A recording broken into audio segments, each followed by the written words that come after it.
The Inner Sphere, year 3025. The great houses still wage endless succession wars against each other for an empty throne. More and more wonders of technology become secured away as lost tech, and the Battlemech still reigns over the battlefield. It's a damn good time to be a mercenary.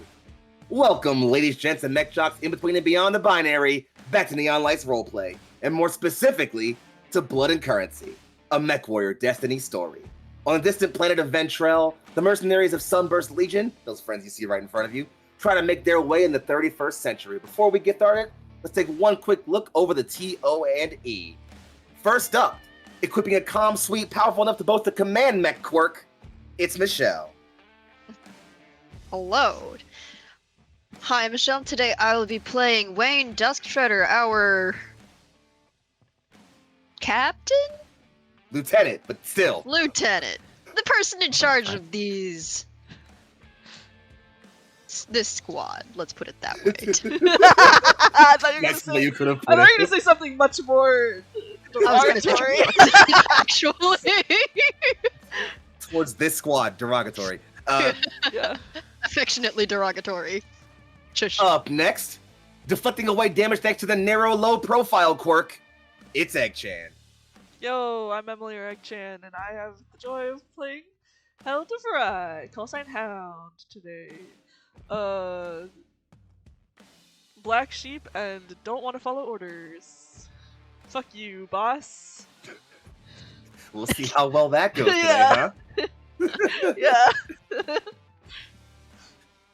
On third, widespread and well-regarded enough to justify the good reputation quirk, it's Lucian. Hey, I'm Lucian. I'll be playing John Farmer, callsign Light Show. I'm the squad. It's true. And we're so glad to have you here, our dear bright-eyed farm boy. And of course, passing some regard over to our dear friend Turk Scented, playing the incredible Holden Centrich, our squad sergeant, who will be joining us a little bit later this afternoon as they are doing a bit of repair and field work in the moment. If you don't know it somehow by now, I'm Warrant Officer Foxy. I use he, they pronouns in the call sign Stratcom, and I'll be your X-Zone liaison for tonight's contract. Before we sortie, it might be best for you all to know that the Battletech universe can be a gritty one, filled with a few grim realities and armed conflict, industrial scale violence. While our mercs here have been prepped and made ready for anything that might violate their consent or have attuned for their comfort, we could not quite make those contingencies available for you all at home. So, if the drop zone looks a little bit too hot, please don't hesitate to hit that mute, minimize, eject, or exit button to prep for exfil. If the lights are all green in your cockpit, let's get right into the thick of it. Last episode, well, our mercs got right into the thick of it. After a few weeks of traipsing around Ventrelle doing a whole lot of nothing, they finally found the reason they are here. A contract offered by a relative of one of their own XO, and a person who appears to be minor nobility in the Canopian realm just across the border. This important mission, ostensibly at least, is to bodyguard this intrepid Imani Noella Centrelle from anything that might accost her while she's on Ventrelle. However, as she was so keen to inform our mercs, they're actually here to rob a train. As a local noble is traipsing around the planet boasting of a massive gold reserve he negotiated for with a deal that's going to revitalize the planet's economy. And that very same convoy of trains is the target for this dear contract and our mercenaries on it. After a brief, let's say, scuffle with some angry defectors who attacked the spaceport seemingly wantonly and defeating them with not too much trouble, our mercs found a bit of time to recuperate, rest, and begin their travel. They have a few things they'll need to get their hands on before they can really, let's say, go about their endeavor. And thus, our mission finds us traveling just slightly. We'll put you back on the Stratcom screen so our friends can get a sense of what we're talking about here. While we began our adventure over here near the Hosnia spaceport, a day of travel has seen you all able to move pretty far through the Hosnia plateau, headed down towards the nearby port city of Hanbridge. This is a decent enough area where you're going to be able to gather any intel, supplies, or things like that, and it's a good enough place to find any transport you're going to need. So you're going to be here for a bit while you, well, fuck around and find out, I guess. That said, as you all find yourselves slowly moving towards what was a wide open plateau and empty plain into what appears to be at least a semi-metropolized area. The buildings don't move too high. You're not going to find anything like highways or massive roads here, but enough humanity gathered up in one place that you could call it a city if you wanted to, certainly for anywhere around here. Nonetheless, Hanbridge is spread out in front of you, and as you are moving towards it, I'm going to pass the scene back over to you all, mercs. You exit your Battlemechs and are able to find yourselves slowly moving into what looks like a massive metropolitan-like area. It's at least big enough. What's on your mind? What are you saying to your friends? And what are you thinking about right now? As I am very so keen to say, my dears, the scene is yours.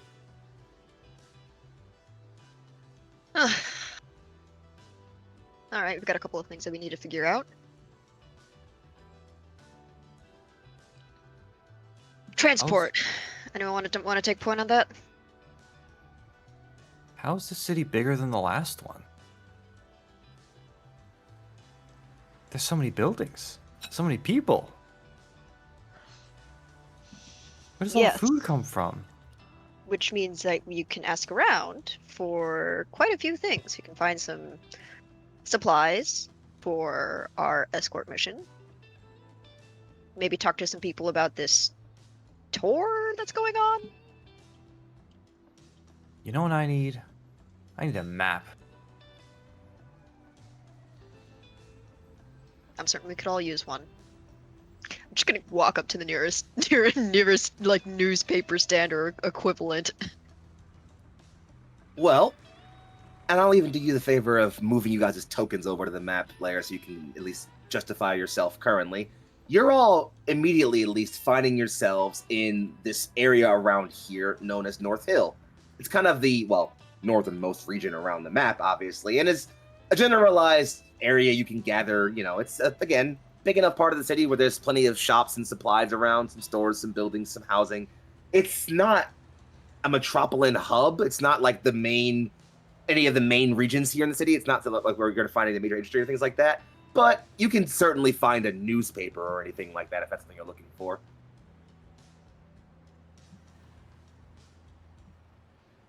Sorry, wait, what did you just say? Newspaper. Sorry, I just realized the mistake that I made, and now I'm going to fix it. No, so if you're looking for like a newspaper or like generalized news bulletin, you can probably find that one pretty easily. Alright, cool. Because we're just gonna go and find the nearest city map, I guess. Where the fuck are we? Easily. So, as for a city map, are you looking for like a map of the city? I mean, I guess something kind of similar to, I guess what you would see in like, you know, kind of like a small town or whatever, or like... Oh yeah, easily. So, based on the map you can see in front of you, and obviously the image you're going to find is going to be a rough measurement of this, of what you're looking at in front of you on your screens here. The city is broken down into a couple of different districts, and by virtue of, well, A, their name, and B, just you having been around long enough, you can pretty easily tell where you could, like, what things are kind of around here. So, where you are currently, North Hill is, again, mostly a residential district and area. People live around here, and while there are some businesses and establishments to, you know, get, like, things to eat, and people who are often coming and going tend to do so through this region, it's not really anything too special. You do know there is a union office for factory workers in this part of the city, though, Wayne. It's, you know, not too far around here-ish. Outside of that, the city breaks down into a couple of major areas. The central market is a pretty easily explained one. It's one of the major places for business and trading and economy. It also borders the admin center, where you're going to find, you know, the people who run the city and a lot of the bureaucratic elements. There's also, of course, the harbor district. Yet again, very self-explanatory. Because this city is accessible by the water, this is one of the major areas you're going to find, you know, naval transport around at places like this. It's probably not something you can use for your mission, given that you're tracking a land train and not something that's going to be easily accessible by the water, but still other things there that are worth noting. A few bars, namely. Aside from that, I mentioned North Hill already, you're already there. There's Red Chapel, which is another sort of mostly residential district, although it is a bit more commercial than North Hill. It is, I'm going to say, has a bit of reputation as one of the poorer parts of town, maybe. It's not like anything awful, obviously, but it's kind of gained that rep over time. There's also Southtown right here, which, is, again, mostly just a measure of a lot of places where you can, gain a lot of access to things like residential districts and restaurants, things like that. It does, however, have the local transition network for the local HPG. So any messages that come to these planets HPG that are meant for this city will often go through that an office in Southtown. Lastly, of course, there's New Hanbridge, which is mostly just a bit of a more recent addition to the city. It only really came into being a couple decades ago. The only notable thing there is that there used to be a recruiting office for the Free Worlds League militia here. Used to be. It got burned down. Good for them.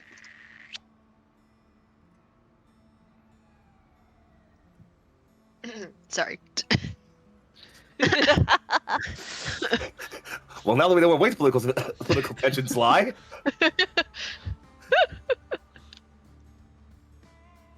You just hear like a very soft, like, huh, good for them.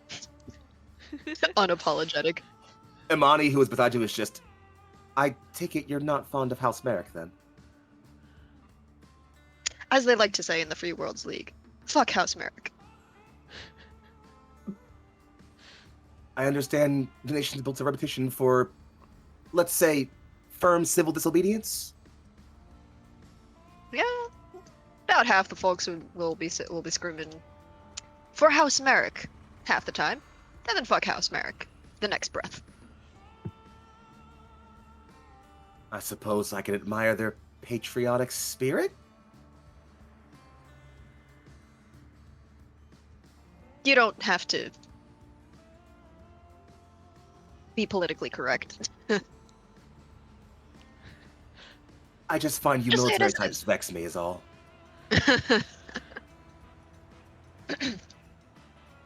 Anyways, So then, if do we you're have a plan? interested in...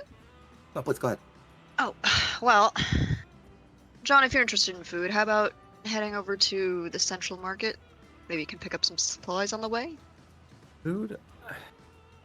I haven't found anything interesting on this planet so far. Or anywhere, really. I do need a map, though. So, Central Market does sound like a good idea. There's always the Harbor District if you're feeling like... What is it? Seafood? What I really want, just a simple baked potaro. What is a potaro? What do you mean it's a potaro? Okay, but Is that a What is- vegetable? Yeah, it's like a big lumpy thing. It grows in the ground. It's like a dark green color. No, we don't have that where I'm Never- from. Huh. How do you cook it? Well, you bake it, Fry it obviously. or bake you it. said that already. Like, yeah, Interesting. with some oil and salt. Fry them, roast them, put them in a stew.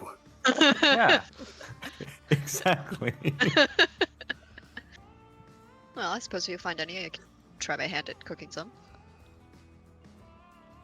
I don't know. It seems like it was just a home thing. Haven't seen any anywhere. Nobody's even heard of one apparently.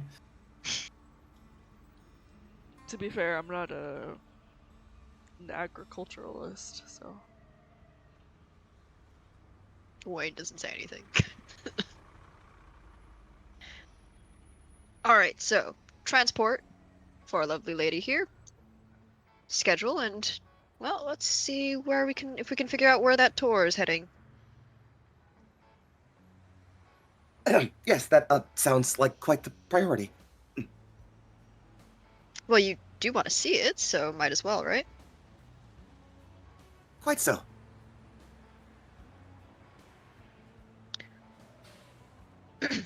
I'll allow a perception or an insight roll or something like that if anybody wants to make one.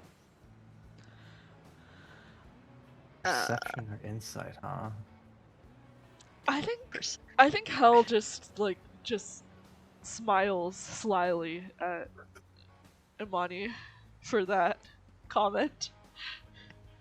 Like, yeah, Wayne is you absolutely sure do. I'm being sure. completely honest here. I'm sure. He's being completely honest here and does not think any further. It's just like, yeah, this is clearly what we're doing, is we're going to see the tour. Now granted, it's like with a little finagling on truthiness, but that is what we're doing.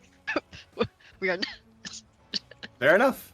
John is busy literally taking his shoes off and putting them in his backpack and taking out other shoes. I love him so much.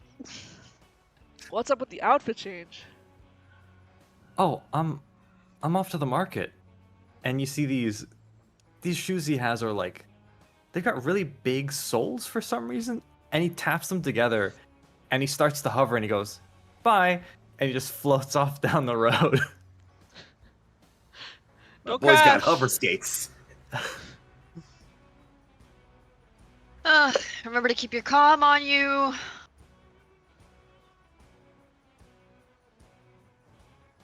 Speaking of which, by the way, Holden's already slipped off.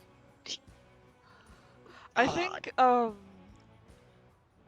will just kind of grumble like, God, if Arch was here, we could at least gamble on how long it takes for Farmer to get lost.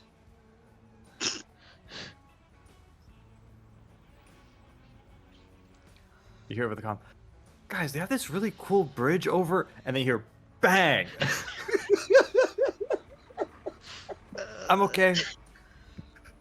You guys didn't Please hear that, wonder. right? I didn't hear anything. We absolutely heard you slam into something. Oh, I didn't know streetlights had big, poles like that. They used Well, to just now string them you from, know. from So wires please- across the buildings.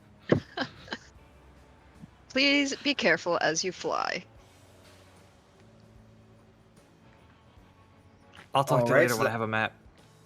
So that puts our boy John off towards Central Market. Yes. Yes. Perfect.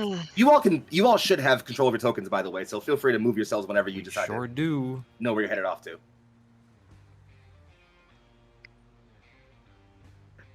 Alright. Well, I guess we should go figure out some transport.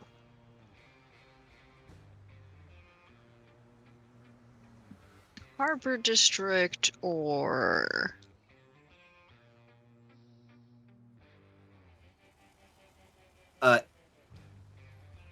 Imani just says, if we're considering simple transport, I know a lot of the land unions are operating in the harbor district. That might be a good place to start. Sounds like a plan. Any plans for you, DeVries? Just call I believe it's me- Vry. Just call me Hound. Please. Well, you can stay with us, but apparently the rest of our squad has decided to take off by themselves. Who knows where Holden is? Hopefully not losing too much more money. Over comms, you do hear, headed off towards Southtown. Want to talk to some local mercs, see what they know. And maybe get in a game or two while I'm at it. Right. Well, if you lose too much, remember you're not answering to me, you'll be answering to Jason. Oh, don't worry. If I lose too much, I won't be answering.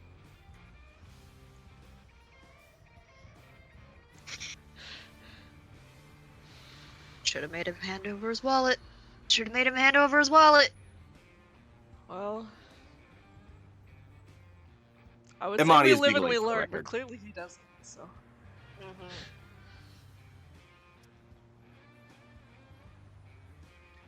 Alright, well, I guess if you're sticking around, yeah, I'll join you How much- ladies to the harbor district. ladies. I've never been called a lady before. Well, I mean, would I you certainly prefer appreciate the company. lieutenant?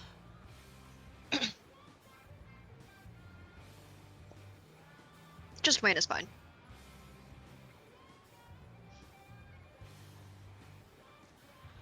Alright.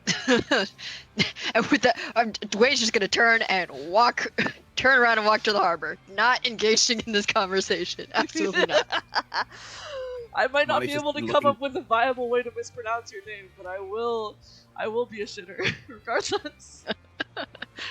Imani's just been looking back and forth between you two, confused, and then follows along in between the two of you. So, let's see, who do we want to start off with? Let's check in on our boy John, obviously. So, John, obviously you're looking for a map of some kind. You're looking for like a city map, a map of the planet, a map of the region. Probably a map of the region and planet as like two separate maps. Okay, awesome. And what's your plan for finding these? You just kind of looking around for a shop selling them? You gonna try to walk in somewhere and barter somewhat? Steal it? I'll probably just ask somebody if there's a place, and then if there's a place that sells maps, and then just buy one. All right. Do you have the negotiation skill, friend? Ooh, no, I don't. Then you're gonna roll me 2d6 plus your charisma twice. 2d6 plus my charisma. Which part's twice? The charisma part? Charisma twice. Okay. That is a 10. 10 total? Yeah, 10 total. So, you're able to find, or you're able to be directed towards what looks to be a small gadgets shop. There's a lot of different technical, gizmos and doodads hung out all over the various stands and rows. And when you walk in requesting for a map, the older man behind the counter seems to kind of lean backward and bring up a couple of small devices. They're hollow maps, and you're pretty sure they're maps, and that would make sense.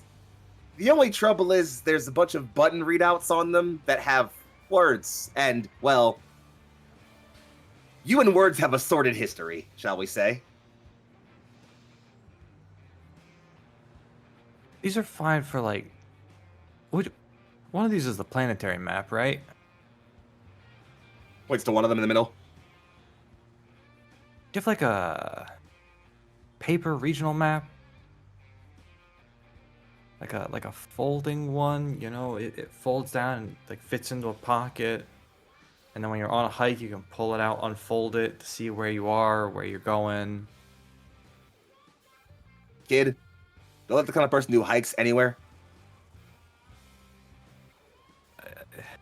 Maybe on the weekends?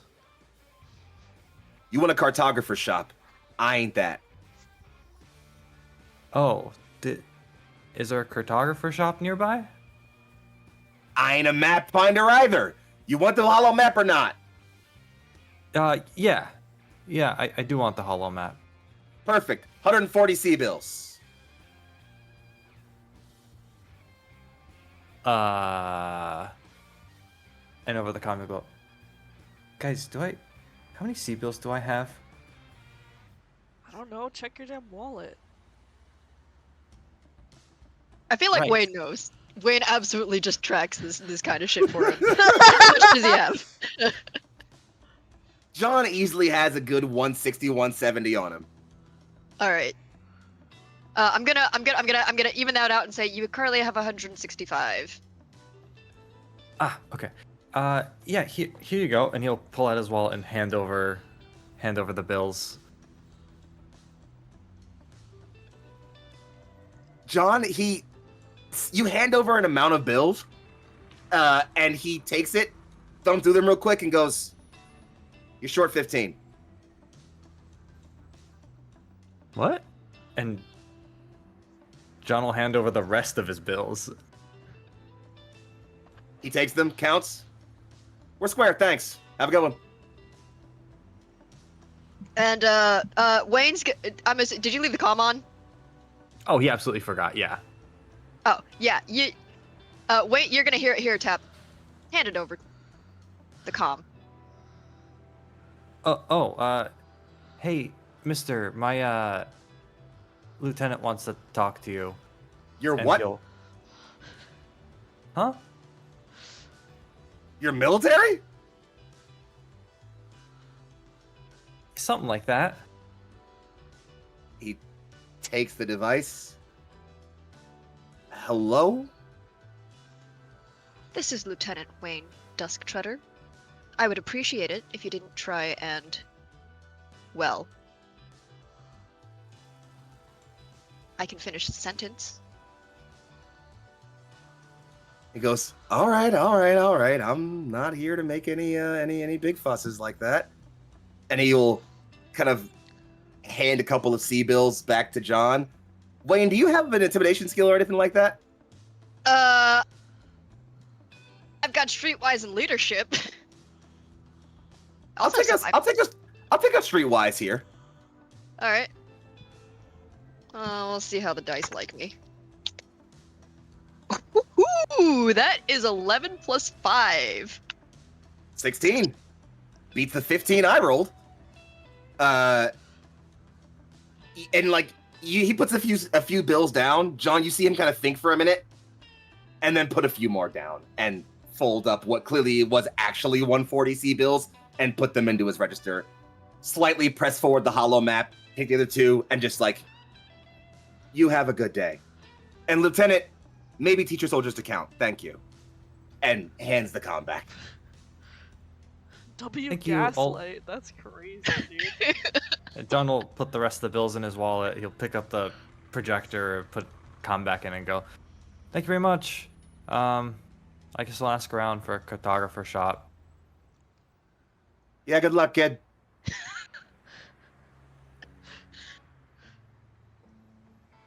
And then over the comm, he'll go, Wayne, do you know if there's a cartographer shop anywhere? John, unfortunately, I do not believe the city has paper maps. But why? Well, paper requires... Actually, I don't even know what paper's made out of, so I can't even answer this question.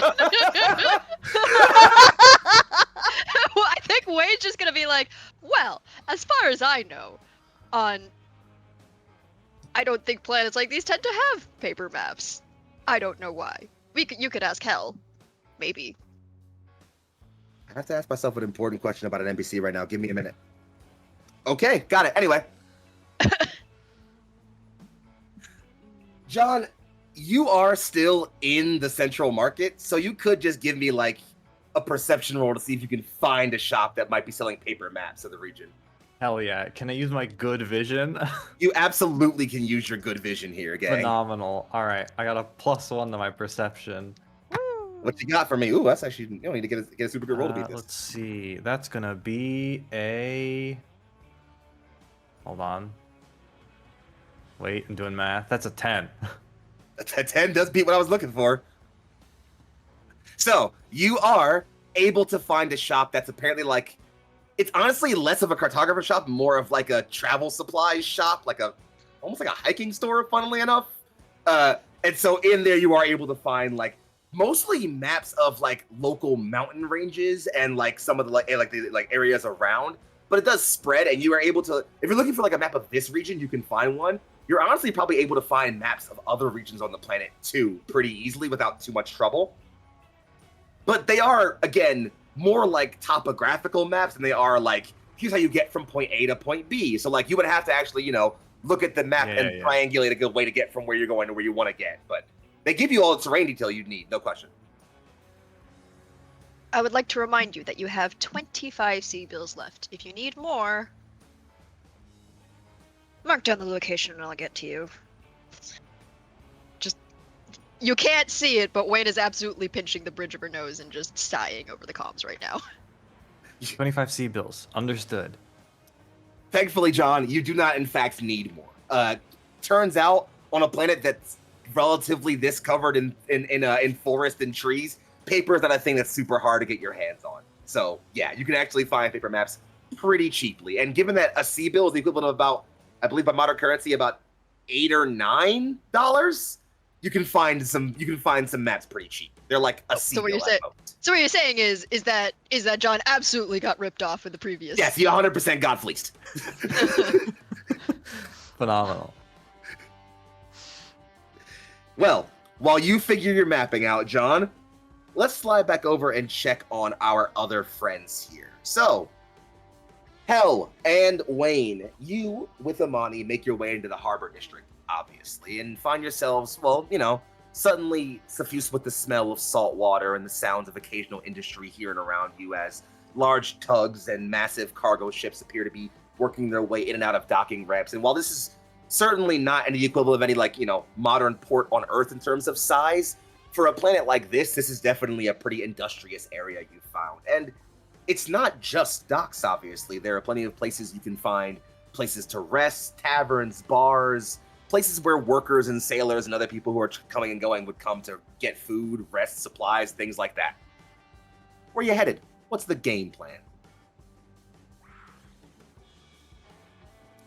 Well, we're looking for transport. I don't think Wayne knows anything about that except for getting an actual ship. What is land transport?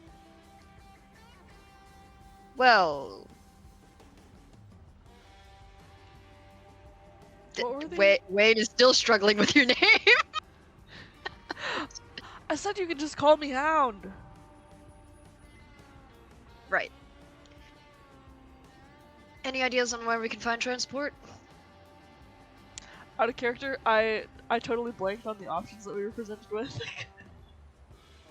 Mostly, so you're obviously there's like the docks proper, where ships are being loaded and dealt with and things like that. There are also, some taverns, places you can get a night's rest, so you can get a good drink, some bars, places where like workers and, travelers and things like that would come to, take a load off after shifts or between their transits and things like that.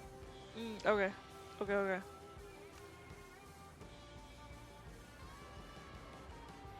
I think. And also some like warehouses and stuff too, obviously. Yeah. So Hell will say,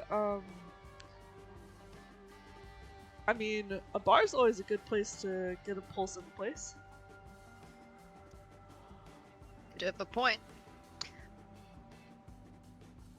Well.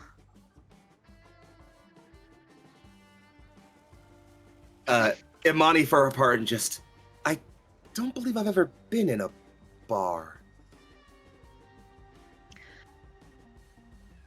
Well, your first Drinks bit on of the advice lieutenant? is to maybe not drink too much. I'm getting mixed signals here. I mean, one won't hurt. One will not hurt, unless you're a lightweight. I find I can hold my own in most situations. All right, then I guess using Streetwise, let's go look for a relatively busy bar. Give me a streetwise roll then, gang. Let's see, 9 + 5. What's a 14 look? Much better than this 5 that I rolled on 2d6. As a reminder for the folks at home, the way the system works is that every roll in Mech Destiny is a competitive roll against me, the GM. If I'm not rolling as an opponent using their stats, I'm just rolling a pool of d6 based on how hard the challenge is. A pretty easy one is 2d6, an average one is 3, a harder one is 4, and so forth and so on. So my 2d6 roll of 5 is very easily beat by your 2d6 plus stat roll of 14. And so you're able to find a large bar that's literally just called the Dockside. It's almost looks like it's kind of built with the, like the corrugated hull of like old ships kind of like built around it as a bit of maybe decoration, maybe the only metal they had around. Really no way to tell. But inside, it's decently busy as you kind of find the city ambience fading away and rapidly replaced with, the sounds of merriment and bar going, people laughing and chatting and drinking. And there's a pretty large bar area where, you can see 2 bartenders are working behind, and there's several large collections of bottles behind them. What appears to be drawing people the most, though, is there's I would say a large screen, but it's a decently sized view screen of some kind.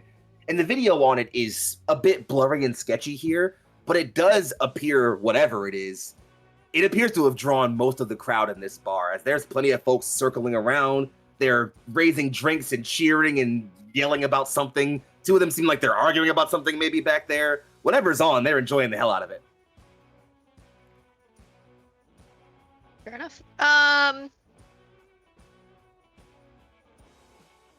I mean, unless you want to do something, hell, like Wayne's gonna walk straight up to the bartender and ask for. I think Either like probably one of the local specialties for the lady. Mhm. A light beer for herself, and you're getting water.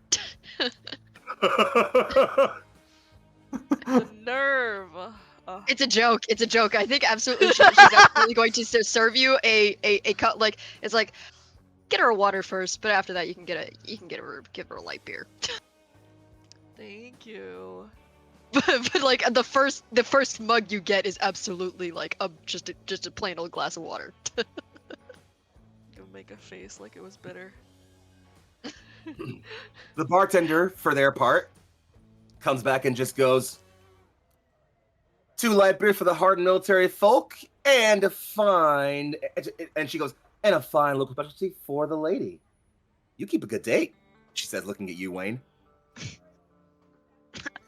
Wayne is very very stoically not blushing.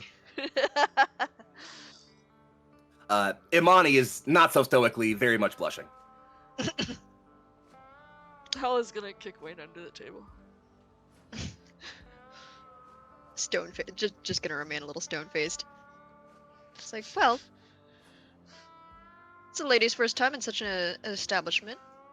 Gotta treat her right? More blushing from Imani, as she is now covering her face with her hand. The bartender just, well, I hope I can make it a worthwhile experience for the whole of you then. Can't say I've seen you around, though. What brings you? Well, and Wayne's not gonna beat around it, but like unless you want to stop her, Wayne's not gonna beat around the bush and just, oh, we're escorting the lady around.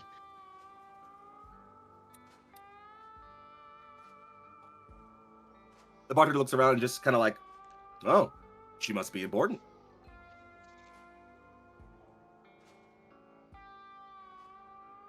Yeah, she's quite important to me. Imani is now fully buried her face in both of her hands in her drink.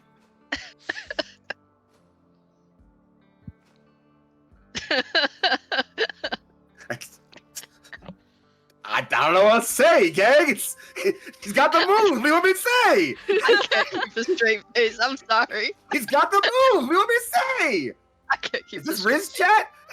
W Riz? Any case, the bartender says, well, don't let me keep you company too long. Feel free to enjoy the bar. If you need anything more, just holler and either I or my associate will be happy to help you. If you're looking for some entertainment, we did get a new hollow bit in the other day, and you can hear a loud cheer go up as someone spills a drink. And let's say the locals have been enjoying it a fair bit. Oh, what's it about? That's the Lara 7 tape.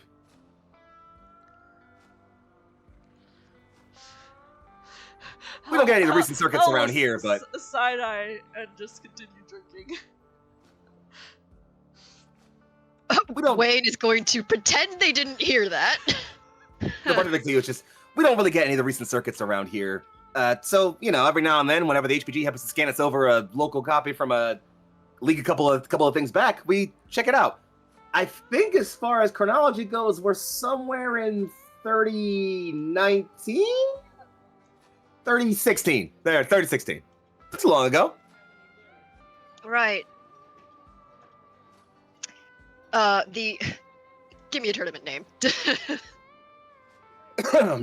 So the Solar 7 is broken up into a series of different leagues, which are all ranked by different classes. So there's the medium circuit, there's the heavy circuit, the assault circuit, there's the mixed circuit, there's what's called the brawler circuit, which just bring whatever mech you fucking got, which is probably the one you're most familiar with, obviously. And there's, of course, the gladiator circuit, which is kind of like a more organized, regimented thing. So it's probably either one of those two, the gladiator circuit or the brawler circuit. Oh, gladiator or brawler? Brawler circuit. You a fan?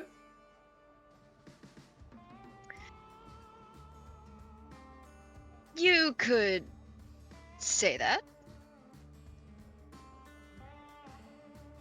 He takes a minute and is blinking for a little and just...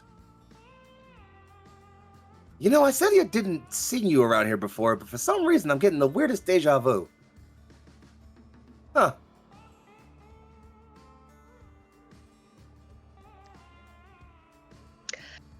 Yes, don't worry about that. Wayne is absolutely trying not. I feel like Wayne at this point is absolutely starting to blush now. Hell will interject and say, she's got a common face. Yes, thank you, Hel. It is another beer for her. Thank you. The bartender will just go, all right, I know when I'm intruding. And he'll go and grab another quick can and crack one and sort of like, pour it into an icy glass and hand it over towards you, Hal. I'll smash that shit, dude. Thank you. I don't know why that was so funny. Speaking of transport, though, you happen to know anyone who we can talk to for that? You say, oh, well, it just so happens that my usual Wednesday crowd includes a group of transport union workers. And he looks over towards the crowd of people surrounding the hollow bit. Lucky day.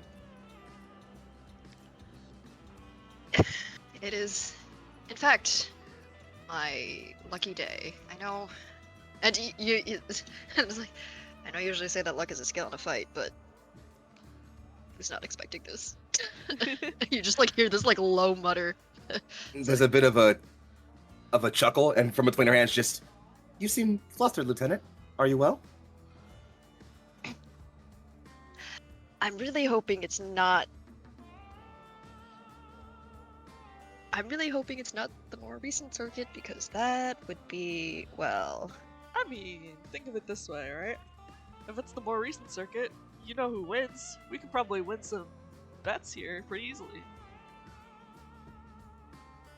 Yeah. I'm certain somewhere your sergeant is scratching his ear. Well, there's one way to find out, and she says, kind of almost excitedly a bit, hopping up out of her chair. Oh, no. You know what? Why don't you accompany her? I'll just stay here. At the bar, drinking. Is that an order?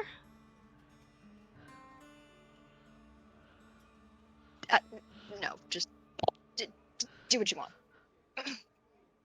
want. Imani, who was already standing, quirks a very strange eyebrow and just goes, very well then, Madame DeVry.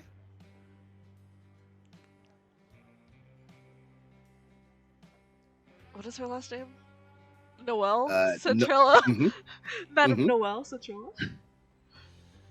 She chuckles a little bit and wraps her arm in yours, and you two make your way over towards the hollow vid that's playing currently. And amidst all the raucous crowd, you finally are able to part through people just in time to see what looks like, and hell, it's a mech you've definitely seen enough in your time having been a mercenary, what looks to be a standard model Dervish 6M.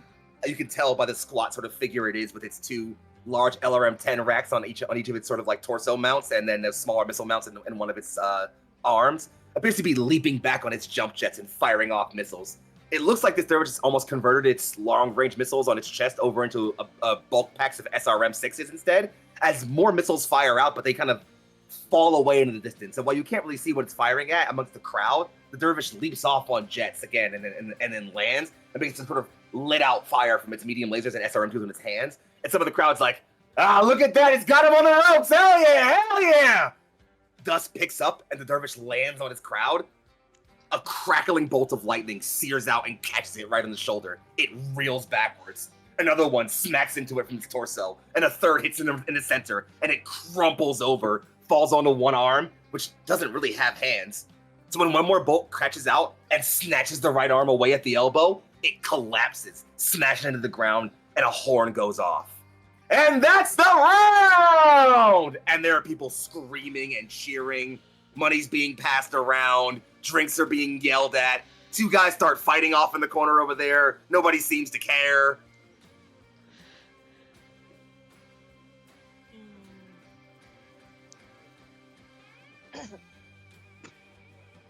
I think, I imagine this is kind of like a bit of a rowdy scene. Mm-hmm. I imagine that like there's a possibility that someone will like jostle into Helen and Imani, I think Hell will be like, hey, mind the lady, please. And she kind of just flips it over a bit. He just, oh, hey, sorry about that. It's a hell of a round. You catch it? I caught the last bit of it. And just, well, you're right in time for the victor ceremony, so, yeah.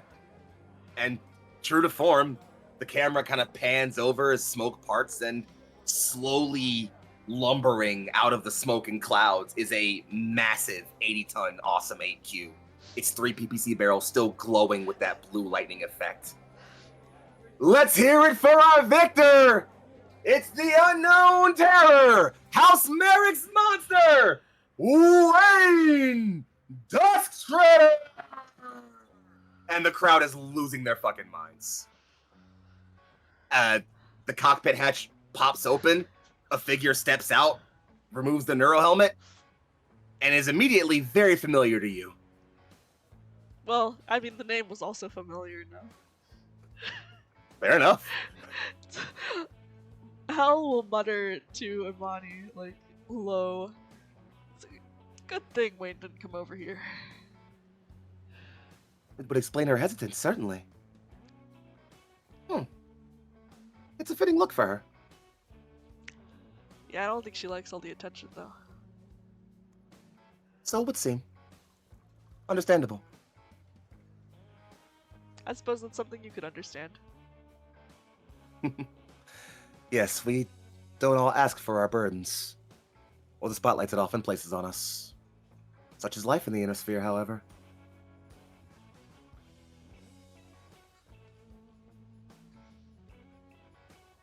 Well, shall we mingle? Sure, I'll follow your lead. Okay, certainly. And Hell, I'm gonna ask you to give me a roll. It can be negotiation, streetwise, something else appropriate. I will throw in a +1 as Imani is kind of assisting you as you are kind of following her lead. So you get an extra +1 to this roll. Okay.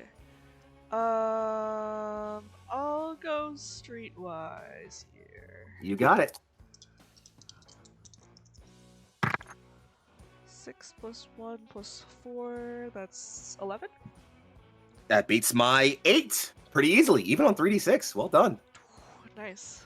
And so it takes a little bit of moving around and talking to different people, but you're able to recognize that a couple of the people who are sitting here have similar looking uniforms in this kind of pale blue and orange coloring that you're able to kind of tell probably means they're at least part of the same crew. And without too much trouble, through some, idle side talk here or there, you are able to figure out that they are part of the transport union.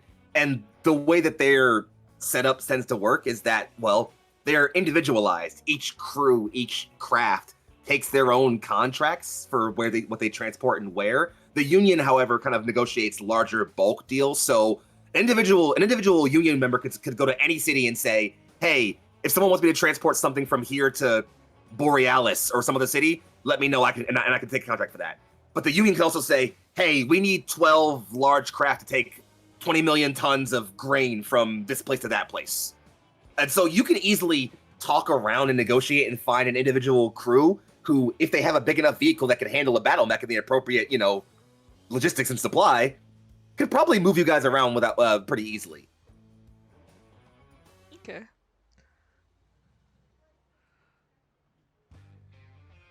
So... I guess then we're looking to move all of our mechs, right? So that's the thing. Actually, that's the thing that I think you can think about. And this is what I'll even leave this to you. You might even want to negotiate this with between your comrades. Is you have an option here, because you could try to find enough vehicle and personnel to move all of your Battlemechs pretty comfortably if you wanted to do that. That's not impossible to do at all, but that would definitely be more expensive. And while your Battlemechs aren't, they're not as fast as, maybe some conventional vehicles, they are perfectly capable of moving under their own power. They are fusion power. They don't need to be refueled. A Battlemech can move around on its own without any problem. So really, you could do with just enough vehicles to move around your supply chain. In fact, you would know that there are vehicles called BMRVs, or Battlemech recovery vehicles, that are basically just large, massive mobile crane structures on tracked bases that would basically be fold-out repair gantry, so that you could just have 1 or 2 of those to, like, ferry around your supplies, and then if anybody gets banged up, they can unfold into, recovery mode and repair up your mechs through those. Okay. So you really only need 1 or 2 of those. But if you wanted to, you could push to get 4. It's really up to you. Is that how we would also be escorting Imani then? You that would be a assume that separate she sort of transportation. A BMRV is big enough that it can easily have like part of its bay converted over into like a passenger bay that like you could pretty reliably say that one of those could carry her too. It wouldn't be the most comfortable ride in the inner sphere, but again, a way to put people without having to walk or sit in one of your cockpits. I mean, I can't imagine a cockpit is more comfortable. Exactly. Unless, never mind. We'll get there. Never mind. I know I'm not what gonna make you're that joke. thinking. We'll And get I there. feel like I know where your brain is going. We're not going to go there. I mean, look, you already did the bridal carry. Like, what's one more, you know? Oh fuck. So, with that negotiation roll, I'm gonna say you can just decide for yourself, and like you can obviously like ask the party as well, and like you could, but like y'all can decide whether or not you're going for just the 2 transports or for the full group of 4. Okay. But you can kind of like you can wait and kind of like figure that out either in scene like as a group, or you can figure it out like when we're off camera as like I think you guys just discuss behind camera and figure it out. No problem there. Awesome. Was there anything else you were trying to like look for? Any more info you're trying to gain while you're talking to these people, or are you just looking for transport? Me personally, just transport. But I would like to try to like bargain with them for lower cost whatever we decide on the amount is later.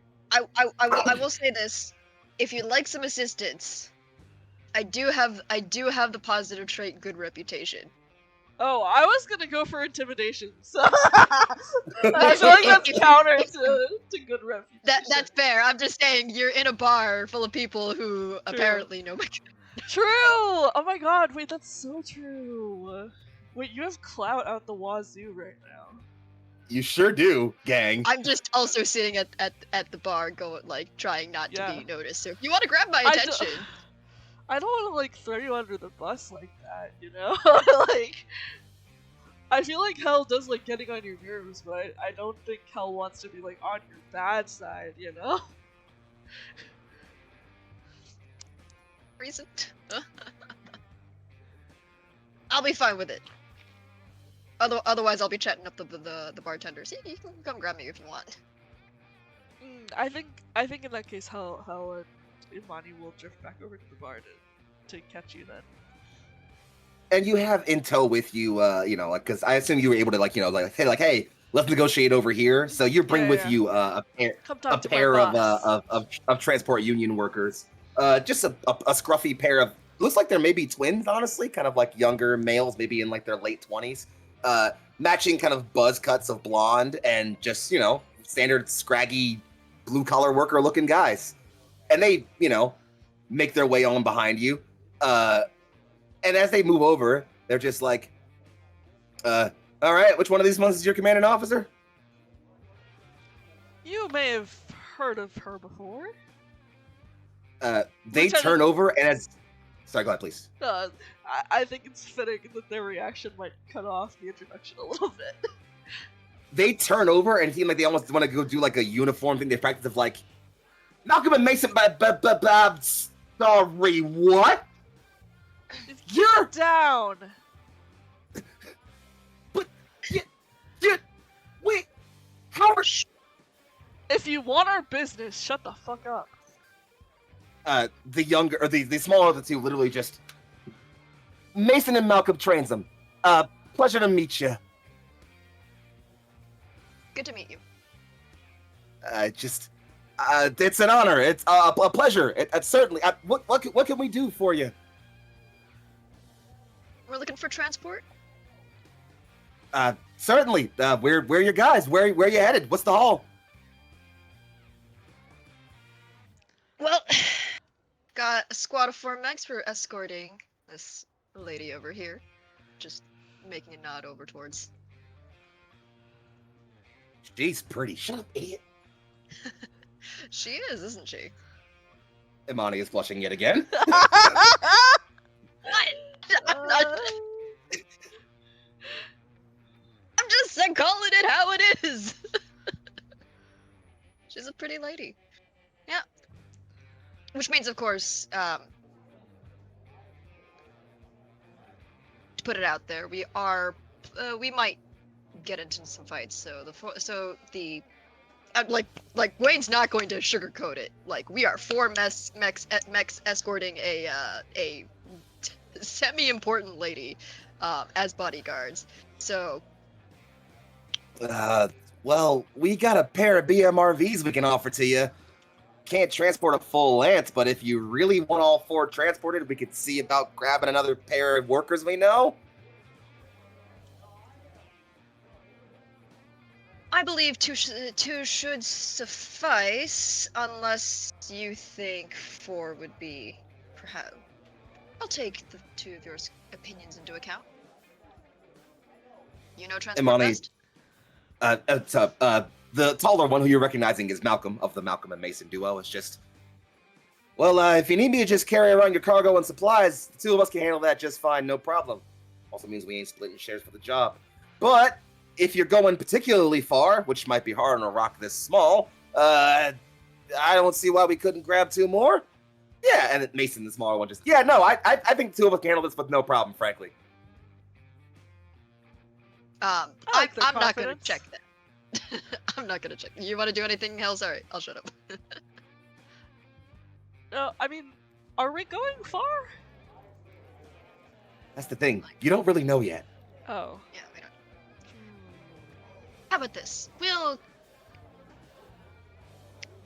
If you leave me your information, we'll call you, let's say, at 900 hours tomorrow and give you your information.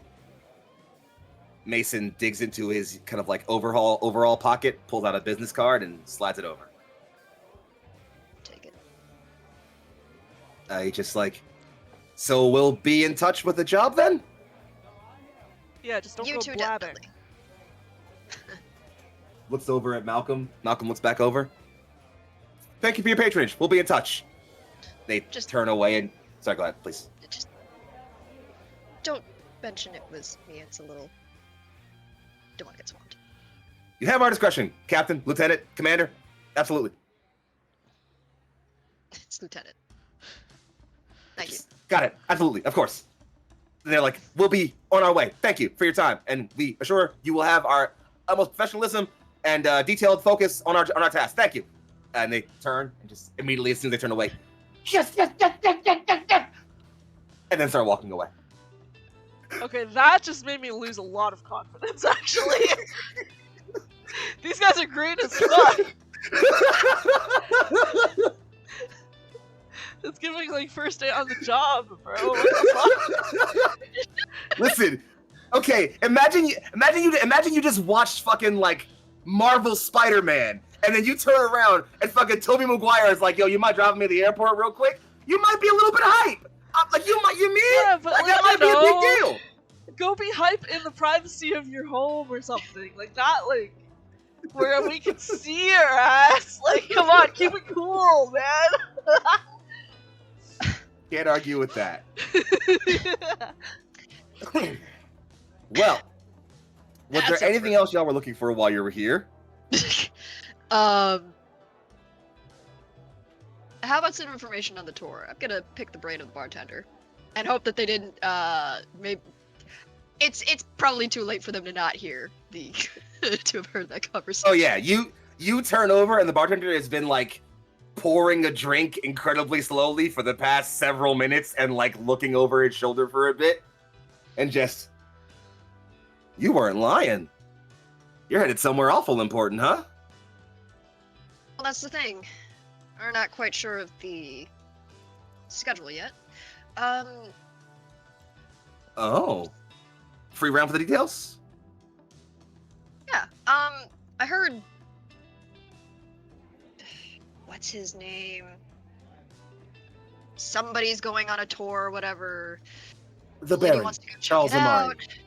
Imani says, and he just says, Oh yeah, local big shot.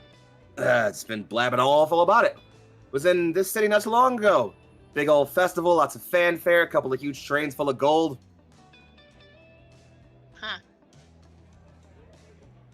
Seriously, the guy's dragging around a train full of gold?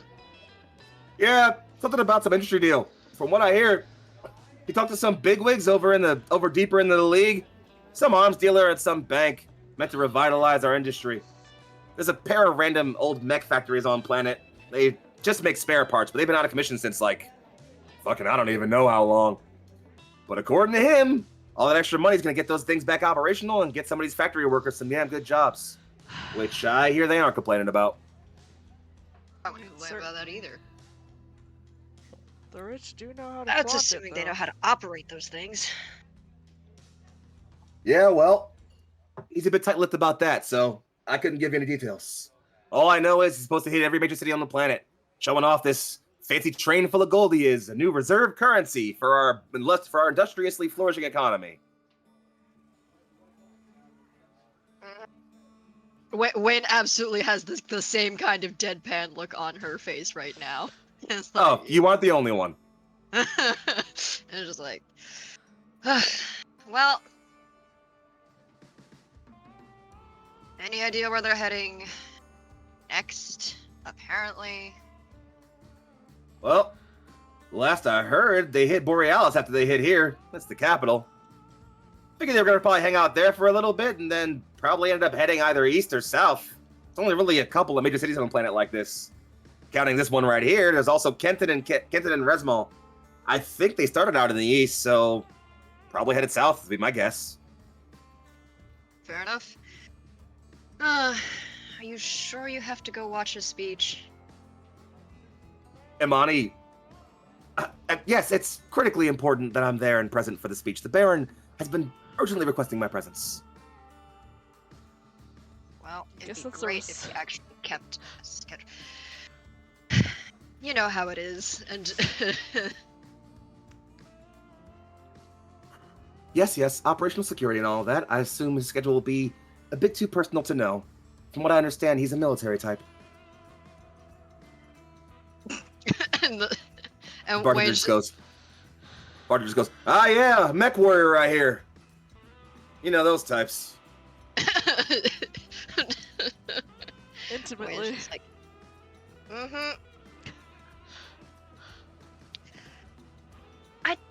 Look, when things have an orderly schedule,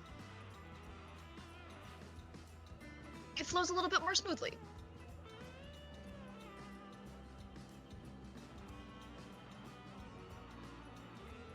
I suppose I certainly can't argue with that. Well, this info is still certainly useful. If the Baron is headed towards Resmal, then perhaps we shall await him there. Yeah, sounds like a plan. Well, anyways, thanks. Where this?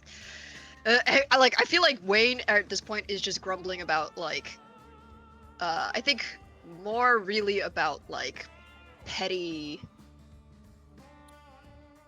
the pettiness of folks in power who cannot stick to a.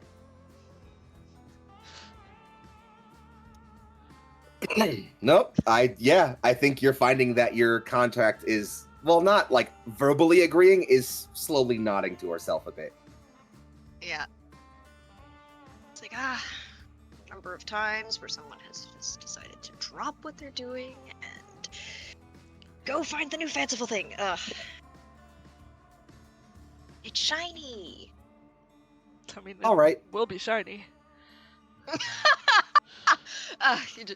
We'll just. I'm sorry.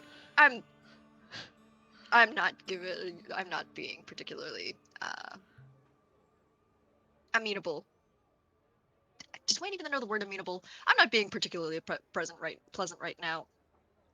And Wayne's actually just gonna ask for another drink for the lady, one for Hell, and one for yourself. Take one for yourself, you can. The bartender sort of slowly turns and nods. Imani sits down and just, I certainly can't find a reason to complain about your company. Wayne back to being like stone faced. Oh no, a woman is talking to me.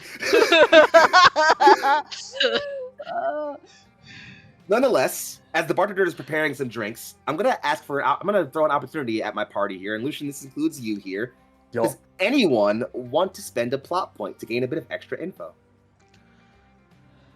Yes. Spend it away. I need one plot point.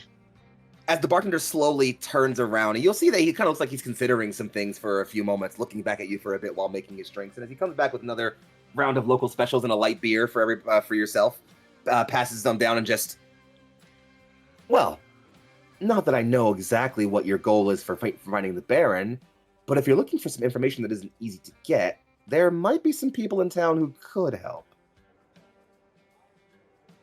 Not going to say too much, but if you find yourself digging around Redchapel, well, I'd say check any corners you find yourself scurrying around in. Never know what rodents you might find digging up stuff in there. Like, those rodents are... I'll have you know that rodents actually taste very good. Imani wide-eyed balks for a second and slowly turns her head to look back at you. What can I say? Hunger is the spice of life. Interesting.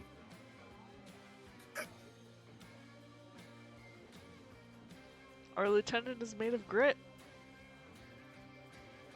And I think rat. that might be true of... I think that might be more true of more of you than you think. No offense, I assure you.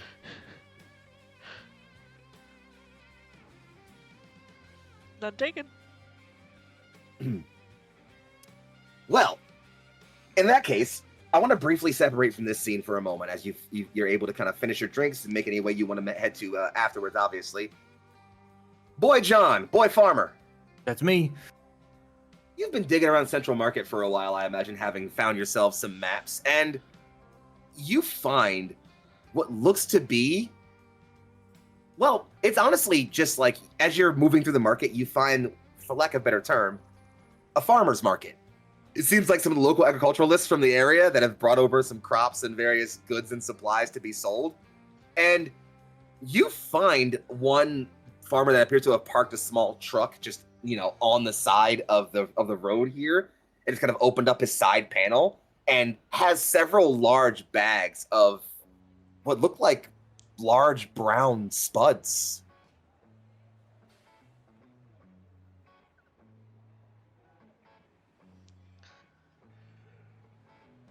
Interesting. Certainly ain't green. Sorry, I had to say that. It ain't a John's Potaro, gonna, like- but it'll do.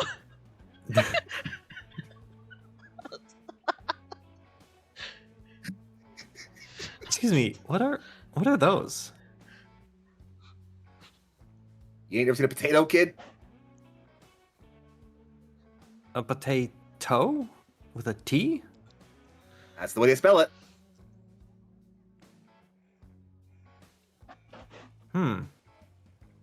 What do they taste like? On the house. John's gonna kind of look it over, kind of rub it against his sleeve, and then take a bite. Oh my god. The crunchy bite of this raw potato. The farmer just wide eyes at you for a moment. What do you think? Ugh. Well, you usually cook it first, boil it, mash it, put it in a stew. Oh, well then why just... You threw it to me like it was a fruit. Is there a particular way you throw... Where are you from, kid? Home? My friend told me I'm from like the Tarian Concordat or something like that. How the fuck did Torin end up all the way out? Not my business. So I'm not sure if they have those from where you're from, but that's a potato. It grows in the ground. It is a bit of a root spud. You can chop it and cook it in a variety of ways, even bake it if you really want to. How much for a bag? Got 6 C-bills? I think so. I should. They do look a lot like potatoes from home. Potaros, but like... I just... You threw it to me like it was a fruit. So, anyway. And he'll hand over the bills he has left. I think I'm supposed to get change. He takes the 20-something C-bill, the 25 C-bills, pulls out 5 or 6 of them, and then just hands you the rest back. And then just passes you the bag. It's a discount for the experience. You're welcome. Thank you. And John will turn around and he's got now a hollow projector under one arm and a bag of potatoes under the other. Imagine you probably have like paper maps in your pocket, like a whole collection. Yeah.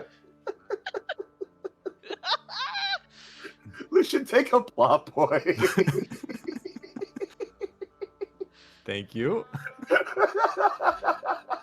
I'm sorry, biting a raw potato got me. I don't know what to tell you. It's just the most in-character thing you could have done.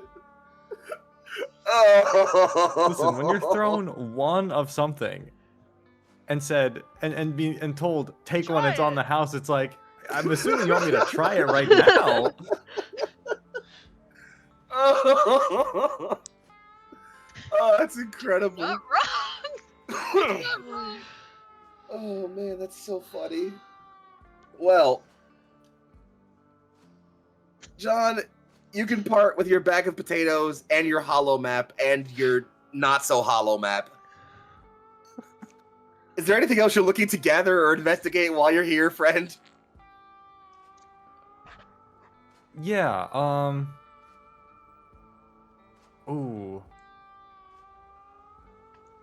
Actually, I think this would be something that he'd ask the guy at the cartographer shop, or the merchant at the cartographer shop, of like,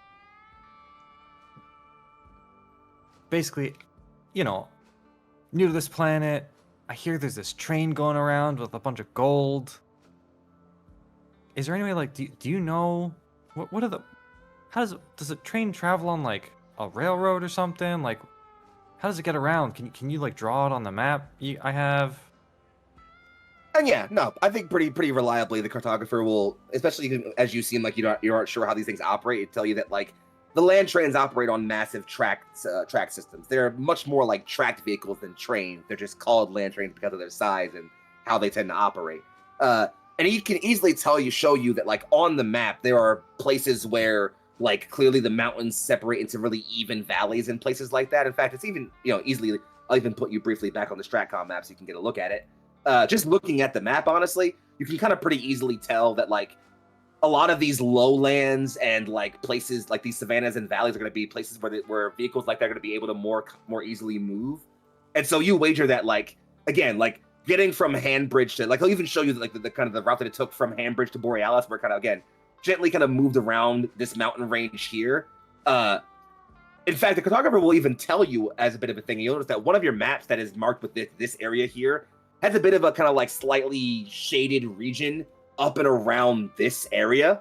Mm-hmm. The cartographer will even tell you like, yeah, the convoy avoided that area because it has Battlemechs on board it as part of its security, and Comstar, which maintains, you know, the HPG obviously, has a basically a zone of like no contact where Battlemechs are not allowed to cross in the Mount Samlin region.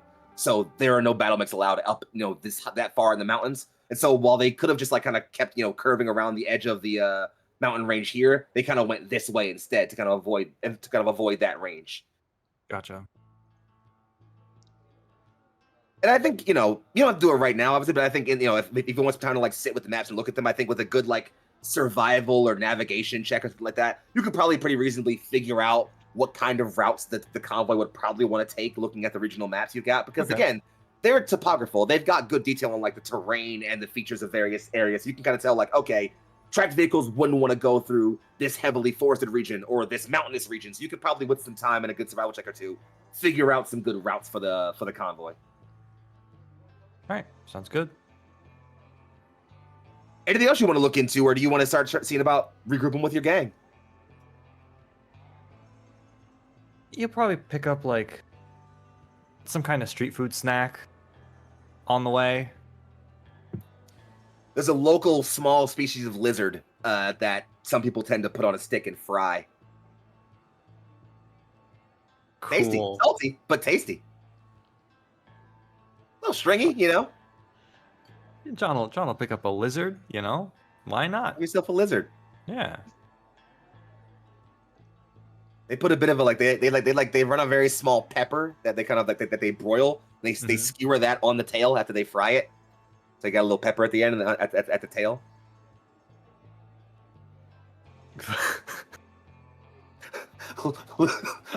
Look, man, I'm off the dome with these ones. All right, I don't know. I'm just, I don't know what to tell you. You just hear over the comm, muffled through the lizard. Where you guys at now? Y'all still north of me? I think so. We're in the Harbor District. Harbor District? Isn't that east? Look, man, I don't know where the fuck you are. You figure it out. You're the one who got some maps, right? I don't think I bought a map of the city. What the hell did you get a map of? Everywhere else? Damn, you really did get fleeced.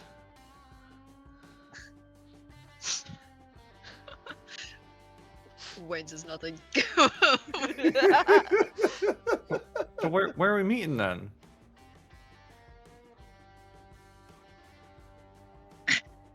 Well, we got Here, some I'll put intel back in that the city map. perhaps, we got some intel that perhaps we might want to visit the. And I imagine at this point Wayne has like gotten up and is escorting Imani out of the bar. She has her armor wrapped around yours and is following behind you. So that we might find some interesting information from the street rats in Red Chapel. So if you want to get a few more snacks, I'll fund it. I won't say no to that. At this point, John's finished his lizard, so he'll go, sure, I'll bring you a lizard each. They're pretty good. And then some. They're locally called Liz sticks. Liz sticks, of course. Again, I'm off the dome with these ones today, gang. I'm not gonna lie to you. How dare. How dare. You notice the notebook is closed right now. This is all off the dome right now, all right? It's like, actually,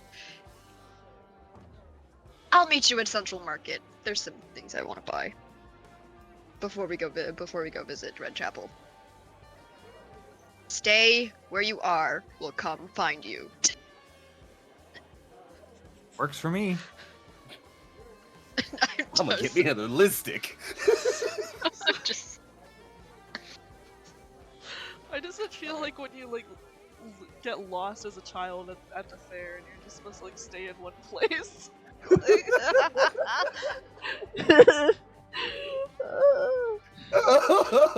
That's so funny. Oh god. Well, with the plans for the gang to re-meet over in the Central Market, and with some more information gained, it sounds like this might be a good spot for us to let our mech warriors refuel, defuel, get a quick little repair in. We'll be back in just a few minutes. Don't touch that dial or that browser, gang. We'll be bringing some more mech warrior action back to your screens in just a few minutes. Take care.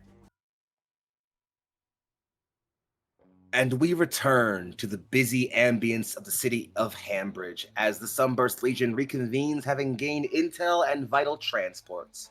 Where last we left off, our group had decided to regather around the Central Market to make a plan before they made their way to other places to possibly gain more intel. And so, we rejoin ourselves on the scene of our mercenaries convening in said Central Market, next to a large park not too far from the industrial administration district. This is, of course, where our squad finds themselves fully regathered and able to communicate and tell each other all the things that they've learned. Welcome back to Blood and Currency, gang. We got some RP to do. Take it away, friends.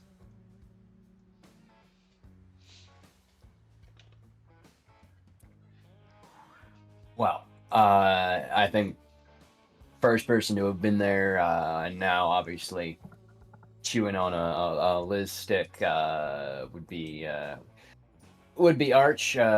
Just and clearly enjoying himself, probably swaying a little bit and smelling like a game room, like a merc hall, proper drinking establishment. So he's having a great time. If anyone wants to come over and room that for him. Oh, speaking of which, I didn't get to do my intro call out for you because you weren't here. May I welcome to the stream, folks, utilizing the hyper-thing actuator's quirk to enable perfect arm flipping. It's Turk Accented. Well, hey everybody, I've been here the whole time. That's not true, but It's just been hiding. You've been lurking in the shadows. You finally passed your perception check. Good. Well, Arch, as you manage to make your way down the main street, you see not too far from you, and actually also not too far from the Liz Stick cart in the Central District, is your friend John. I kind of sigh. Scarecrow, farm boy, young shithead, over here. John turns around and is like, "Oh, hey there. You on a Liz stick?" And he sees holding like 5 in his hand. What you need all that meat for anyway? Not like there's any of you to feed. Oh no, it's one for each of us. The rest of the crew are all coming here to meet me. And, I guess you too.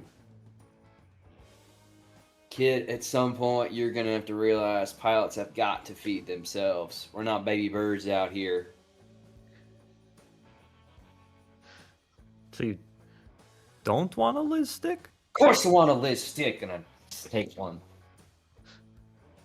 Just saying. You don't normally do that for someone unless they ask. I mean, they kinda ask. They ask you to get food and provisions. No, this is just a snack. I'll better munch on a Liz stick. Fucking lucky you. You will notice, though, Holden, John is also carrying a bag of potatoes.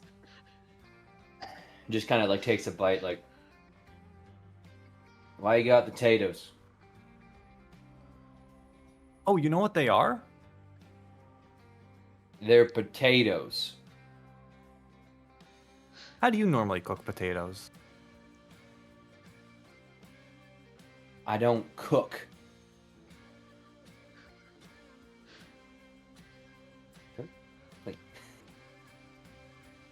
Do you know who I could ask about how to cook the potatoes? Shit. What do you mean you don't know how to cook potatoes? Boil some water. I don't know. Well, at home we have pitaros, but apparently they're different. How do you cook pitaros? Enlighten me.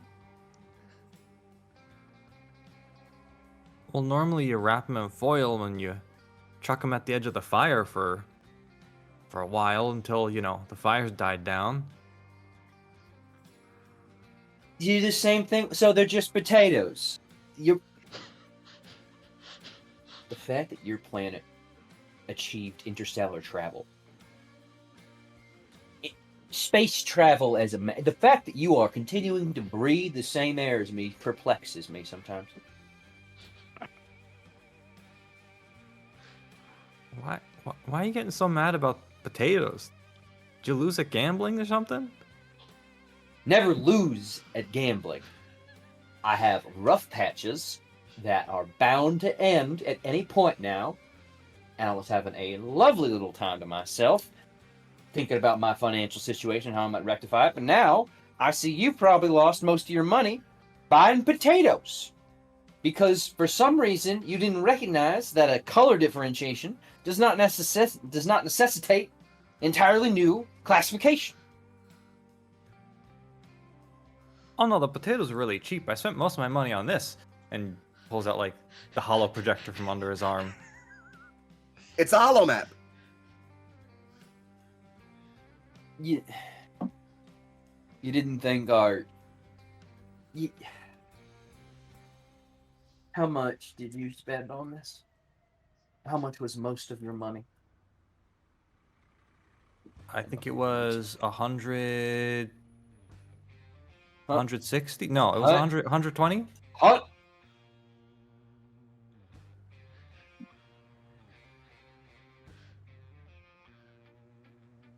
Apparently I need to go into selling maps to you now. Just do yourself a favor. Don't mention how much you paid for it. Said you just tell them you vetted it and that it's worth the money. And then just shut up. Again, for the uninitiated, a Battletech C bill is equivalent to in modern day currency roughly $8 or $9. So you got fleeced for damn near a stack, bro. they ran you for some change. Just go ahead and don't talk about money for a while. How's that? That sit okay with us?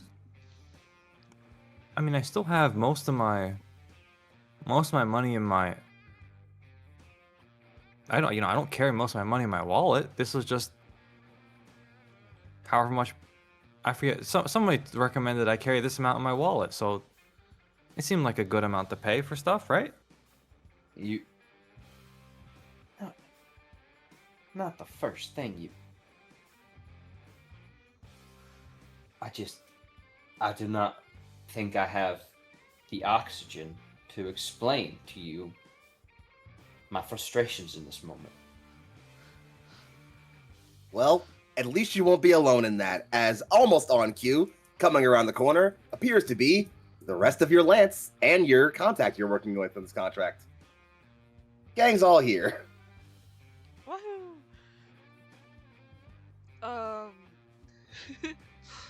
I think Hell will greet Arch and Leicho. You missed out, Holden. They were gambling on Wayne's old matches. Could have been easy winnings. I still came out pretty clean, alright? I did alright for myself and shook the right hands when I needed to. So, it's not a wash, at least. Sounds like Hey, you Hal. didn't miss out too much then. Have a Liz stick. Oh, thank you. Yeah, You too, Wayne. kid here's got You too, Imani. provisions. Thanks. Also got potatoes and a map. Imani just looks around for a moment and goes, "People eat these?" Happily. And I She'll finished the last bite. snap off one of the arms and just... It's crunchy. Oh yeah, that'd be the bones and the scales and the claws. But I've heard cartilage is good for you. Build your It is. bones strong. Yeah. Oh, there you go. Probably the Noted. most educated opinion you'll get. Well, I take it both of you have had a fruitful afternoon? More like vegetables. I mean, I'm sorry. Yeah, I thought it was a fruit. Turns out I was wrong. Fruit, like it was a fruit.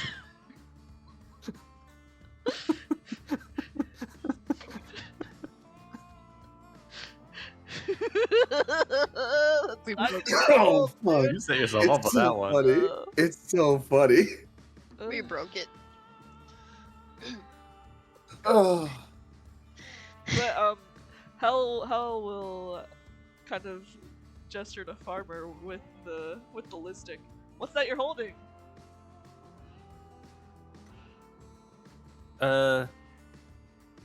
Which one? Well, I knew about the hollow map. I heard about that. Sucker. Oh, The other thing.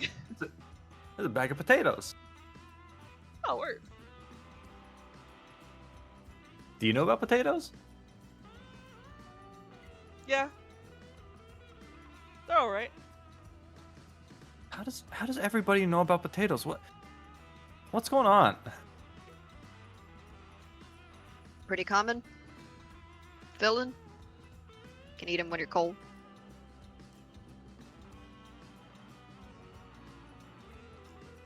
Is this a thing where like everywhere has the same food except for where I'm from? Well, No, from it what I means gather, you came from a swamp. that, and also from what I understand, many of Earth's local flora and fauna were imported or exported upon the Exodus. It sounds like wherever you're from, John, must have been colonized long, long ago. And perhaps forgotten not long afterwards? More likely, just loaded up the ship with all the people that didn't want to talk to you anymore and fired and forgot. So you're telling me, and now he's holding the bag kind of at arm's length, looking at it suspiciously. Potatoes are mutated pitaros? Other way around, I Oh. believe.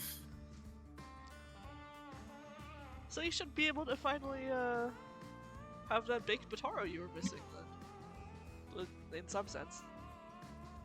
We'll see if they taste the same. Like, If you we've learned tasted one it important already. thing this session, fuck all the plot we've gained, fuck any NPC connections, we've learned a fuck ton about potatoes today. Speaking of, anybody want to share plot relevant information they've gained? No, actually, let's dive in on exact point. Let's go for this whole potato thing, actually. Let's follow the potato route, actually. Here's the real plot, Foxy. What do you call Potato trains potatoes? Shipping around. If it's potato became potaro, did tomato become tomorrow? No, that'd be too hate- confusing with the days. I hate you. I'll see you tomorrow, and they turn around like, Oh, what? shit. Favor in the dark, more like flavor in the dark, am I right? I hate you people so fucking much. Mhm. So much. Oh, you know Alright. what? Alright. Are all of your vegetables named after like the Saiyans? Oh, God. Anyway, Okay. anyway, Me and Wayne I also- found some guys who could transport us, probably, maybe. They were very Their enthusiastic. metal is to be tested. Too enthusiastic, if you ask me. They did seem got quite fond of our dear commanding officer. I understand you're somewhat of a local celebrity. Mm. Wait, it's pointedly not looking. I'm just laughing at you, to be honest. How dare! How dare you do this to your commanding officer? Look, okay. I covered your ass with the bartender. You did, I did my part. and I appreciate you know? it. I also picked up this real map, and he pulls out like the paper bowling map. I figured we could, based on the terrain, figure out the path the train's gonna take. Well, we know where the end point is, at least. And I guess Wayne will point at it on the map. Wayne has already forgotten the name. Don't worry, I'll put you back on the map briefly. Huzzah! You're headed down south Yeah. towards Oh, I the spelled town it of Resmal. Thank you. No, it's- Mhm. Resmal. With an A. Find anything interesting while you were out in Southtown, Holden? Yeah, actually, I did. Got some good news that we're security-wise not going to be dealing with any other merc companies. House of Mari don't truck with the best business in the galaxy, so they've got their own personal retinue ready. As far as more national extraplanetary stuff. Free World League seems to have, well, be concerned about this place for its resources in a galactic sense and not in a local one. So I don't think that we'll get any big gruff from our loving overlords at the moment. But the Ilmari hoplites apparently actually worth the scratch to put them together. Not a lot, but apparently they at least know what they're doing. And out of character, y'all know what that would translate is. Like they were well trained. It's just this is chronic Holden like under speaking to, you know. Oh yeah, this is the closest you can probably get to the complimenting someone else's piloting. Oh yeah, those wolf dragoons, they're a kind of okay mercenary unit. Those, you know, yeah. They had some fancy tricks, you know.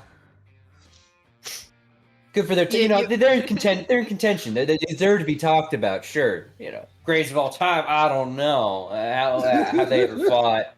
Have they ever fought someone by the call sign of Arch? I don't.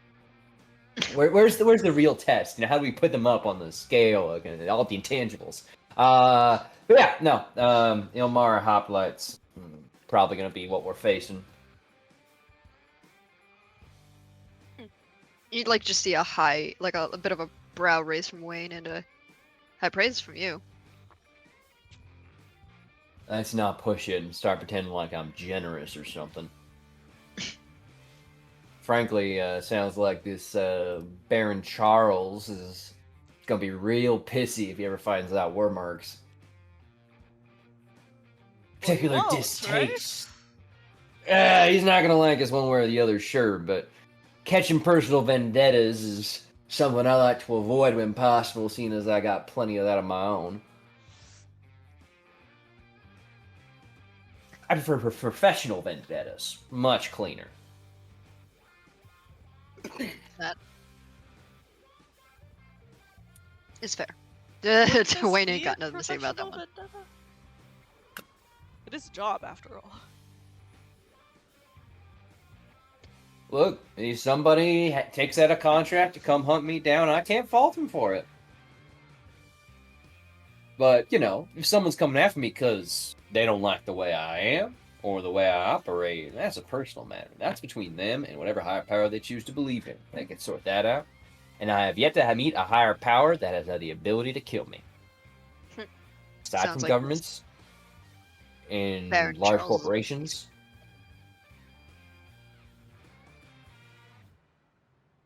Large cats.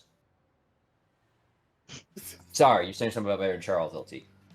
Oh, just saying that he sounds like a piece of work. I mean, why ask me? I think our contact here probably has a better read of the man than we do. Perception checks. Anybody who feels like them. Yeah, I was looking Yeah. away anyway. What's the money up to? Oh, that's the wrong character sheet. I don't care what John Farmer's skills are. That's a 10. Did you include your bonus from your vision? I sure did. All right. +1 bonus to perception test. My perception is not very good. How's a 12 look? I got an 8. 2d6 coming at you. I'll just do this in here. Hey, there we go. 14. Damn. You said an your 8 for you, perception- Hel? Mhm. So then, actually, funnily enough, I think you would all notice Imani flinches a bit. Like, when Holden makes that call out, that, like, I bet she has a more personal reach, she just kind of, like, recoils a little tiny bit. I am aware of the Baron and his reputation. My matters with him are largely focused around trying to secure the duty of my house.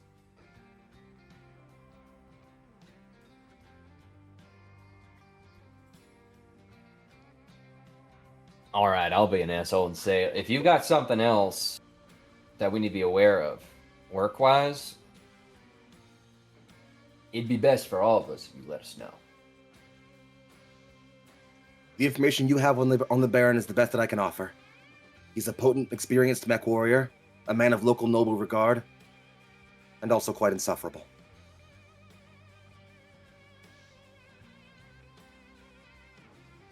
I kind of came to hear.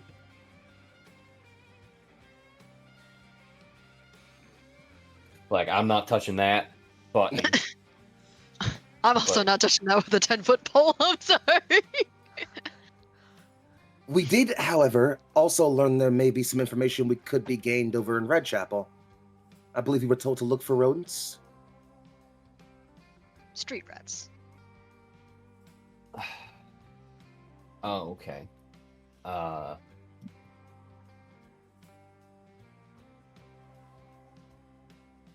Great. Great. Love talking to people who only want money from me. Don't you gamble? Isn't that like most of your interaction with humans? I mean, he did say he That's loves it, disparaging. right? So That's maybe we should take disparaging. him at his word. You're also That's getting just- like a very much a pointed, like, not really angry look, but you're getting a very pointed look from Wayne. Don't disparage the art of gambling. It is, in fact, not solely about the money, though the money certainly helps. Well, can I assume you all had this conversation while making your way towards Redchapel for the sake of moving us along? Yes. Mhm. Yeah. Perfect. I think Wayne's probably stops by like a few places picking up some street essentials. Let's put it that way. Fair and valid. And yeah, you're certainly able to find any shop you're looking for any basic equipment. You can certainly find in the central market. If there's anything you guys are looking to buy more directly as far as items or things, we can have you guys roll for that in a little bit. It's not a problem at all. But yeah, you can certainly find any general provisions you need without any trouble at all. Even like buying bulk provisions. In fact, you were probably able to do that back at the Harbor District where there were like warehouses that would have sold some like food and supplies and things like that in bulk. So you were probably pretty easily able to acquire some of that. You can figure out, how to handle that with your transport with no problem. Nonetheless, walking through a few side streets and making your way towards what looks to be Redchapel, you can almost immediately tell the difference as like a dividing line between where the city looks, I'd say at least as built up as it can. It goes from relatively 3 to 4 story buildings that are a bit dusty but functional to 1 and 2 story ramshackle buildings that clearly look like they've seen better days. That's probably the best time you get that you've made your way into the Redchapel district. It's a little rough and tumble around here, most certainly. It looks like it's maybe one of the older parts of Hanbridge. Now, if there's anything you're looking for in particular, maybe looking for, what might be a sign, I'm gonna want either a perception check or I'd even allow streetwise, given the nature of what you're looking for here. Do it streetwise. Love to do it streetwise. I should grab a fist Sim, dice, sim, actually, but for sim. now. Sure, perception. Let's see him, gang. Now, are we looking for like a written sign? No. I'm Probably not. sad. I have a streetwise of +5 and I still only managed a 9. Oof. I've got 11. 12. 12 total? Yes. Well, funny thing is, you all failed. Anybody want to spend a plot point to reroll? So I have a 14 on perception. Is that enough? Funnily enough, it is. Ah! Funny. Farmer comes Literal clutch. street rat doesn't see anything and the farmer does. Yeah. And I think this is probably a thing about like John, you point something out, and those streetwise rolls aren't bad, obviously. So I think like with that, because the streetwise roll would be easier than the perception roll. So I think John, you don't see a thing and go, "Oh, we're going there." I think John, you just kind of see a place that looks maybe a little bit more like there are some people gathering around. Like I think you notice a certain place where like a certain alley people seem to like be walking in and out of, and like you're kind of like, I don't know what could be over there. It seems a bit weird, and you point that out, and I think that like the three of you with the streetwise checks, you see a weird alley and like there's a building clearly, but like the front door is like sealed and like boarded up and like entirely shut down. There's a side gate door that people appear to be opening and closing and making their way out of. And not that many people, but a few people are definitely making their way in and out. I think you look at that and go, oh yeah, there's some shady business happening over there. No question.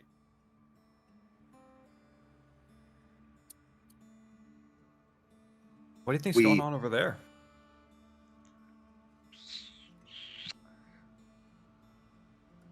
We Our might business is have going on over there. Found our rats.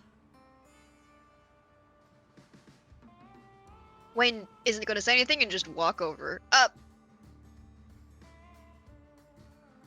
Imani, perhaps you should.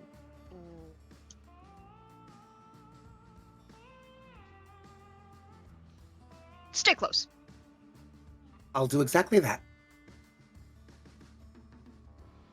This is just gonna. Listen, this is not her part of town. Trust and believe me, she's agreeing. Uh-huh. I think she's not an unintelligent woman. You'll even notice that she's like her like tiara she has woven around her head. She's like, or not tiara, but her like that like gold braided like hairband. She's taken that off and like tucked it somewhere into her dress and like let her hair fall a bit more freely and like has tucked her necklace into her bosom somewhat so it's not as visible. Like she's clearly like, okay, no, I recognize this is the place you want to like, you know, be showing all your valuables, as it were. Okay. Yeah, and it's just like you I think you can hear like just a few whispers from I guess like advice from Wayne, like of just like, you know, this is how you hold yourself and don't worry about it. Just be confident. I'll follow your lead. And she kind of, you know, straightens herself up and keeps pace behind you as the rest of you slowly start making your way in towards this area here. And again, the city ambience dims away and you find yourself in what looks like a bit of a, let's say, not like a damp building, but it's a bit old. The upper floor you walk in on is mostly empty. You can see pillars and spare walls and maybe a spare shelf or there that's empty. This was probably a storefront of some kind at some point, but it's been empty for a very, very long time. There is, however, a staircase you can see, and it's not like closed or sealed. There's no door there, just a doorway. There is, however, a individual you can see, a woman standing outside at the top of the staircase. She has her hands kind of calmly folded in front of her and is just kind of looking at the four of you. Or I guess 5 of you.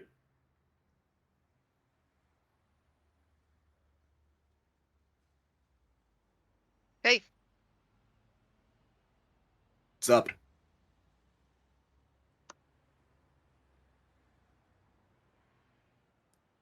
You lost?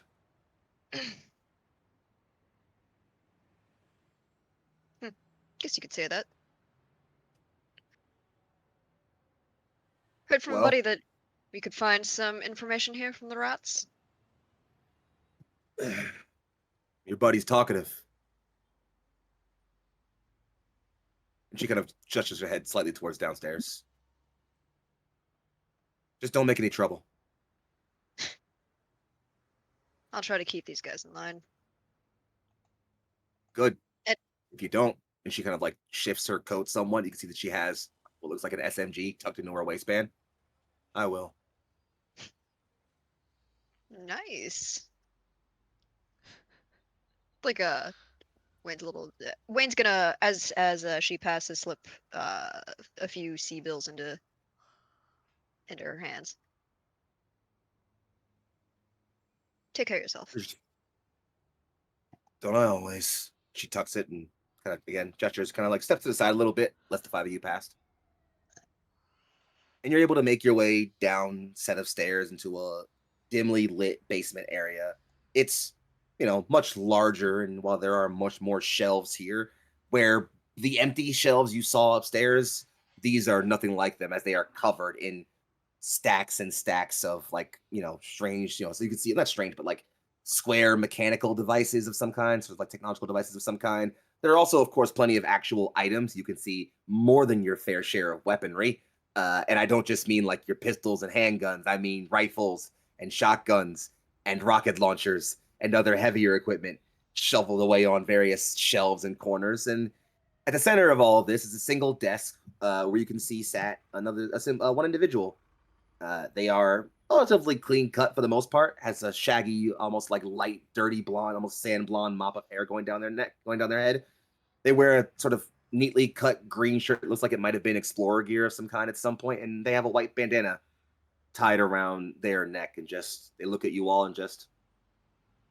It's not often I get unfamiliar faces. Weasel, at your service.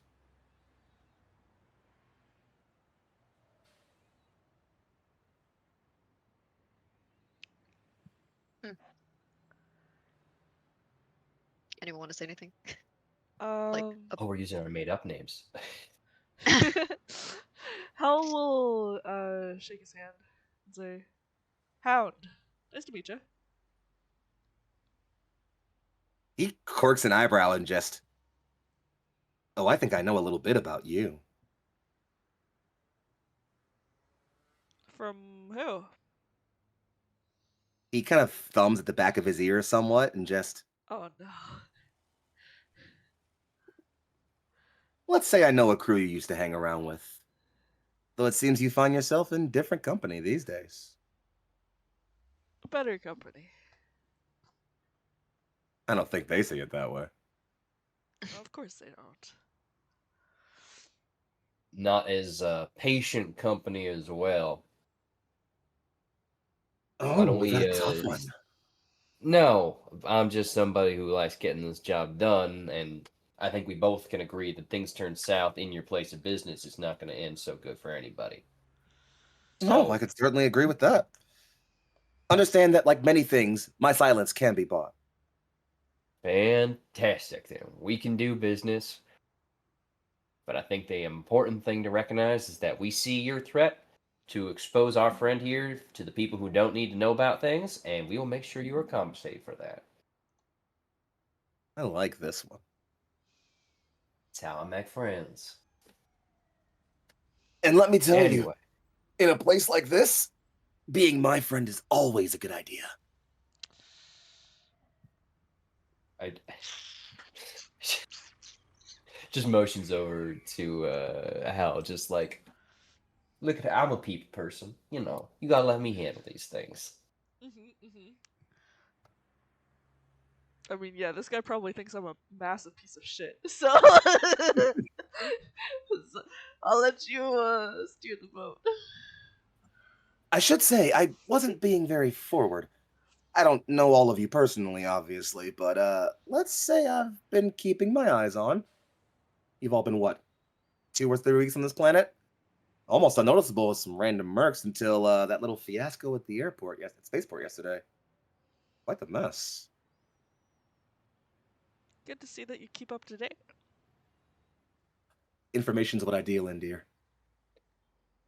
Well, some defectors, hardly much of a toss-up. Ah, the Bobcats. Yeah, they're a nasty thorn in the side of the planetary government. Used to be a ragtag scramble lot.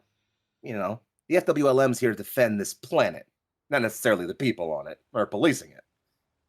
So, well, what do you get when you have a local garrison meant to keep its infrastructure safe and not the people, but you still recruit from locals? Poorly planned infrastructure by the sounds of it, but And smart, too. Yeah, they were mostly just an unorganized lot of bandits until they found themselves a bit of a figurehead lately. Kicking a real thorn in the side of the hoplites and the militia alike, from what I hear.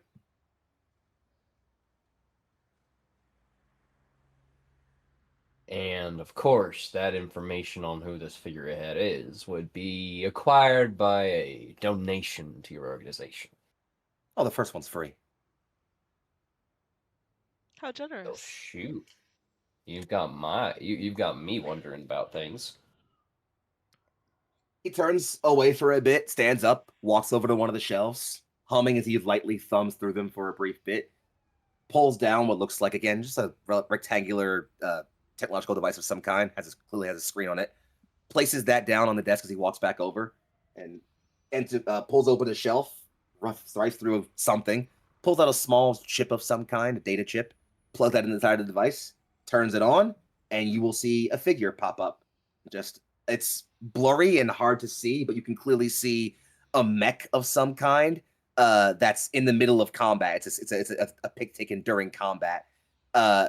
This mech is imposing and large. You can see that it has a single large-barreled PPC hanging out of its right arm and a missile rack on its left. And in fact, I think any of you who have been mercenaries long enough, so all of you, probably pretty easily recognize this mech as a Battlemaster BLR-1G, an imposing 85-ton assault mech. And while you can't really see the person on it, you can see that sitting on the shoulder of the mech on top of that missile rack is a figure who is crossed-armed and puffing what looks like some kind of cigar. Captain Morgan During Rain. combat? Mm-hmm. Effective and aura farming at the same time. Good for them. You said Captain Morgan what? Captain Morgan Rain. Got you, thank you. Long-term veteran. Heard she fought in a couple off-planet campaigns, earned herself some regard, and then settled back here. Was offered command of a more veteran unit and chose to still stay here. Served the post well, honorably and loyally. Until the pay stopped coming in for a while. I mean, tight pockets will strain anyone, right? Well, in the aftermath of Anton's revolt, let's say the Free Roads League has been strapped for cash lately. Might have been a decade and a half ago, but at this point, well, what's 12 years when your whole nation goes to civil war over a brother's spout, huh?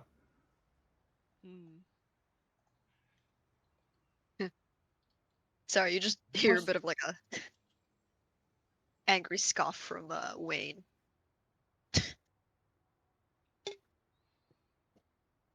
Hey, LT, don't scoff at that. That was good business.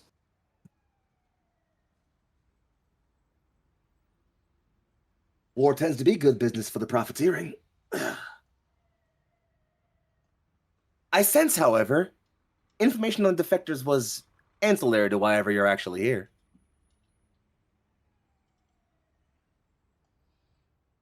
So let's talk. How can I help?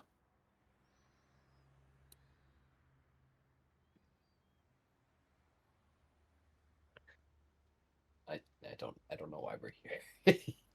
That was not the this part. Someone please help. Well, so Wayne is going to step up at this point.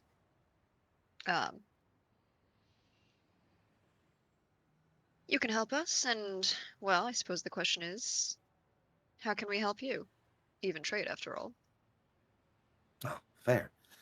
I'm a man who's usually operating offers off of what I get given, so why don't you tell me what you need, and I'll tell you what I'm willing to pay for, or what I'm willing to see you pay for it. Can I roll some streetwise about that game? Because I feel like it's that fun little negotiation game. Absolutely.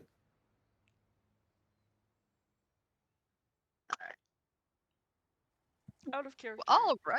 We're trying to figure out what the path of the thing might be, or like what the schedule of the train is, or something like that. Yeah, you're looking for like more detailed info. You think it's probably heading towards Resmal, and like you assume that's where its destination is next. But all you know about it is that John saw the convoy like about a week or so ago. You know, in Borealis, the capital. You don't know when they left. You don't know where they're headed. You don't know what path they're taking. Mm-hmm. And while you can probably figure out at least some likely path, like John mentioned with his map, Right. you're looking for like more concrete info, and also maybe info on like how big the guard is, other stuff like that. You're just looking for more info than, general stuff. Okay, thank you. What's that roll look like, gang? I got a 14. Much better than the roll I got. Then I think you're recognizing that like this isn't a game of negotiation necessarily. Like, actually, you know what? I think what you get is this. As you're kind of like playing this back and forth of like make your offer versus like tell me what you want first. Mm-hmm. Eventually, he does say, "You know what? I'll say this. I might be feeling like I need a bit of work done, and you all seem like aspiring, let's say, military-minded folk. Perhaps just the folk to get it done. I could tell you more about it, but I'd like to know exactly what I'm having you work for first. So, I think Wayne at this point is terrible at lying. So we're just gonna say so we're just gonna not talk about that some things and just go. We're interested in the whereabouts of Baron Charles's tour. Where they're going to be. Any more information? Well, if there's anything interesting that you might have us. The good Baron Elmari. That's fascinating. Whatever you could want with him, I'm curious on, but we'll talk on that in a moment. Pardon me.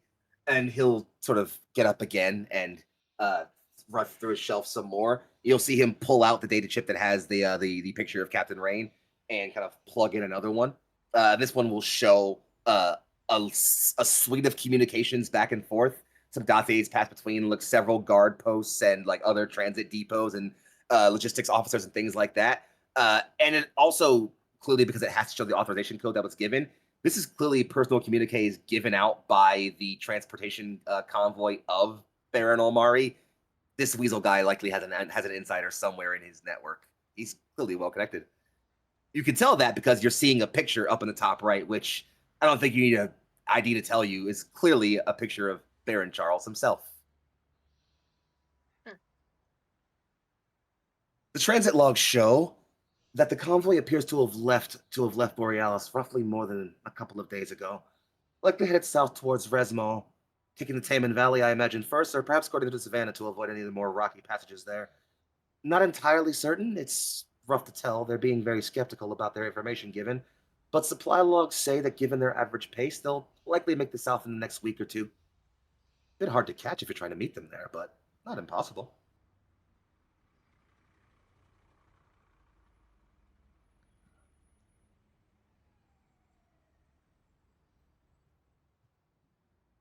We don't have much time, it seems. So I should tell you what you're doing in return for this then, huh? Hopefully it's a quick job. I imagine so. There's a warehouse not too far northwest of here. It's just outside of the city and further into the mountain ranges. I was using it to move some supplies back and forth for a few clientele, when those very same defectors got a bit, let's say, handsy. They've been using it as a drop-off point for some of their supplies recently, and with their attack on the spaceport, I assume they took over it before they launched their assault there.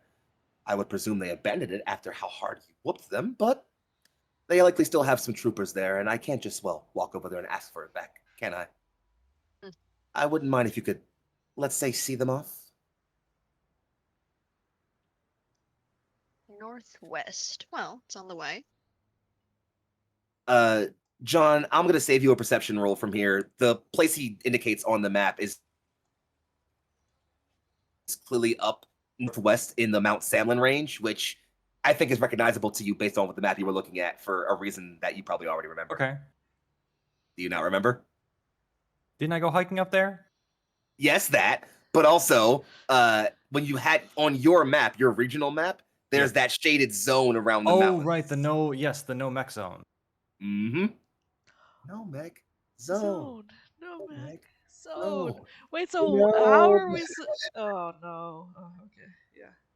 So in I other words, see. we'd So we just gotta have to go in on person. foot, Mm-hmm.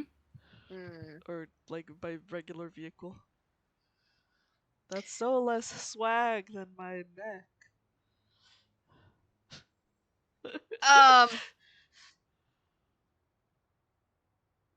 Let's see. I think we can negotiate for that. Unfortunately, we are. That might put us a little bit out of the way. Let's say. We can keep it very simple. If you can move out this evening and clear the complex, I can have some other folks negotiate to actually come and hold it. You can be on your way immediately.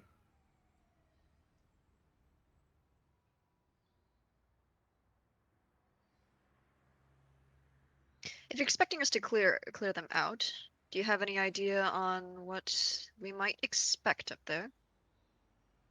Token forces at best. I imagine infantry. Certainly no Battlemechs, and I doubt any combat vehicles either. They have to be a low profile to hold a warehouse that small. And with their forces already routed from the starport, I can't imagine any security posts will be moving through. You'll face likely a few infantry at best.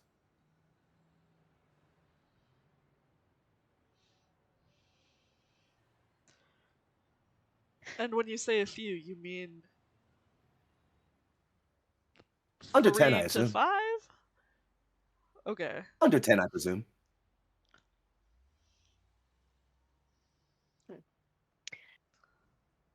All right.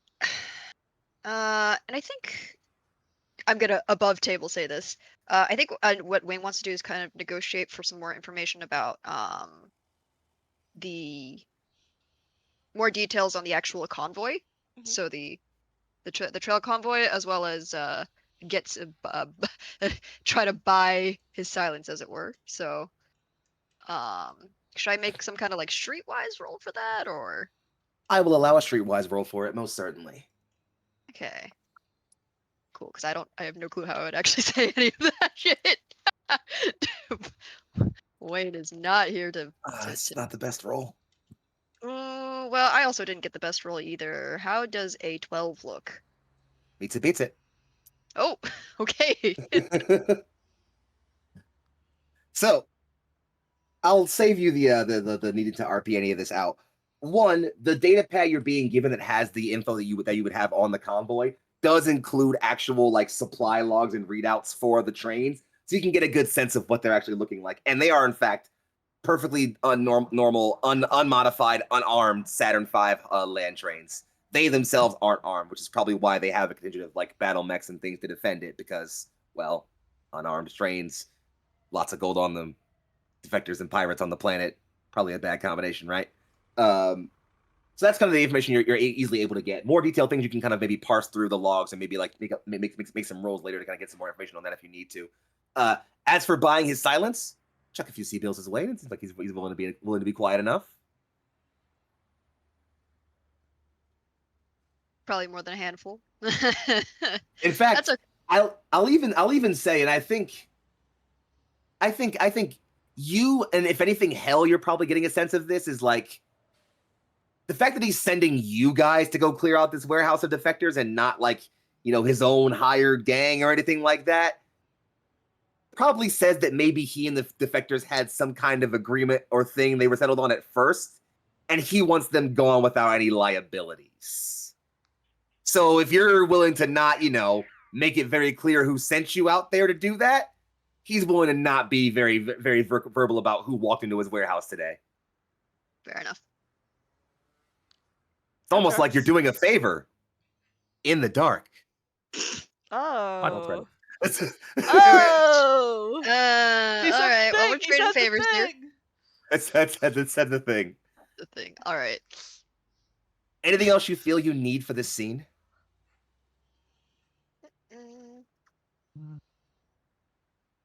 All good? Yeah. All right then, gang. Let's do it this way then. As you guys are departing and preparing to make your movements and things for where we need to be at, let's take a very quick break just to make sure we're all locked in, lined up, and good to go. Make sure our mercs are set up for their last little shunt on this episode, and then we'll be back with the finale of today's episode in just a few minutes. Let's be right there, gang. We'll see you in a few minutes. And we return, not to the busy streets of Hanbridge City, but instead, far later that evening, to the low-swept forested hills tumbling beneath Mount Samlin, as our party moves on foot to accomplish a task, dare I say, a favor, in the dark. I made the joke already. Welcome back to Blood and Currency, our Mech Warrior Destiny mini-series, as our mercenaries of the Sunburst Legion begin to move through the hills in search of a warehouse they're going to clear of some defectors. A favor for the information dealer, Weasel. Friends, you are moving through quiet hills. This late in the evening, you can hear faint winds and so few people this far away from any civilization. With the quiet of nature all around you, how does it feel as you're moving towards a bit of combat on foot? How does it feel as you're preparing for this raid on this warehouse? What are you talking about? What are you considering? And thankfully, as a reminder, you did leave Imani back with the rest of your support staff back in Hanbridge. She's not here with you, don't worry. I was gonna say that would be foolish, I think. That'd Not one for a firefight, I'll tell you that way much. to lose the lady. Wayne's So. saying much, but she's absolutely double checking everybody's armor. Absolutely. Makes more than enough sense.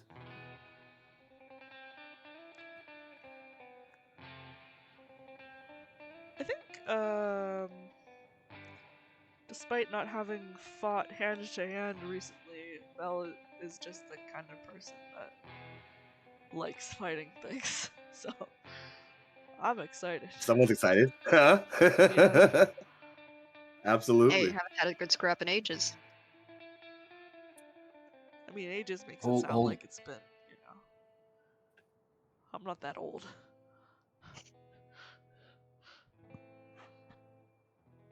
Holden is kind of just like restless foot, just kind of, you know, he could probably keep up with a Metallica bass drum line with the way how fast his foot is going right now, and he's just kind of, you know, clearly trying to be in his own head and failing. John's looking around. It's pretty nice out here, huh? How do you all stay so goddamn quiet? Going out here all exposed and not in our hate personal work. You said you prefer professional, right? Yeah, sure, professional work. Look, shut up. I mean, we should be piloting right now. It's what they hired us to do, you know? Now I gotta go shoot some folk when they can shoot me back and I can't pick on my armor. It ain't right. It's too quiet out here, too. Fuck is all the noise? You know, just a couple of years ago, my mech couldn't even move, couldn't even walk. And it still can't. What do you mean? It walks just fine, doesn't it?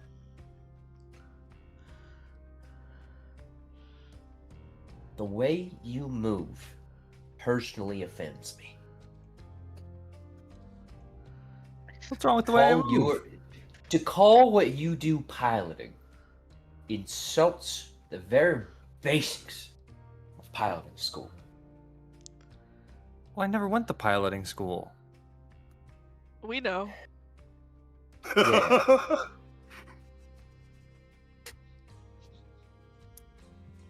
Well, friends, Wayne, as you're still kind of checking over armor and holding, you're kind of sweeping over. You guys are cresting over a low hill, and it's just as you crest kind of a side of the hill and poke your way up down into a sort of low sloped valley area.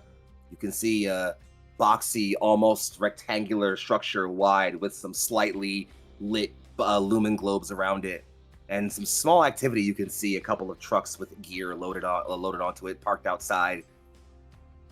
Might just be the place.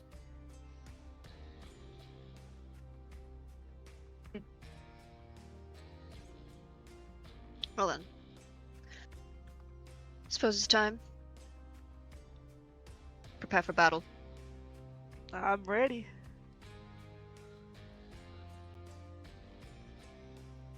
Sure thing, and John will slide Tomahawk from like a belt loop. You're kidding me. That's what you're gonna fight with? What do you mean? It'll Good a crush tool your as any. skulls. Hell will heft a shotgun in comparison to your tomahawk. You watch It's a as like little- Wayne sort of slides gauntlets over her hands and just goes, "Gonna smash a head and skull in as easily as these are." Points towards you. Product of years of military design. The fucking kid put a rock on a stick and tied it with sinew. I understand your people are dumb. This is.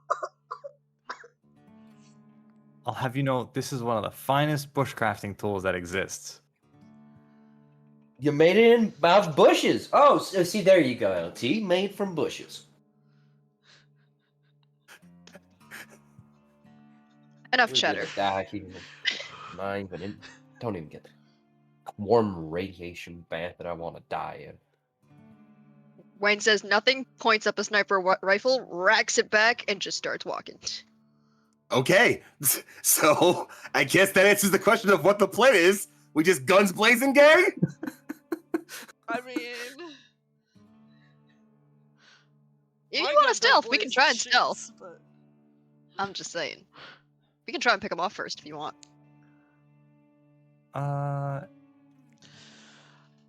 Anyway, we can try and catch him by surprise at the very least, and then. oh wait, I rest do of the have the group can stealth catch him. skill. I should try to use that. I should try to be sneaky. I mean, I don't know. I like to shoot I'm here. things personally, but I mean, if you want to roll stealth, try to like get closer before you're noticed. You can like spring on them when they're least prepared. I'll certainly allow that. oh hell yeah, I would love to try to infiltrate. Give me a stealth roll. Infiltration. I think these guys actually have a perception skill I can roll against you. I think. Let me check the stat sheets.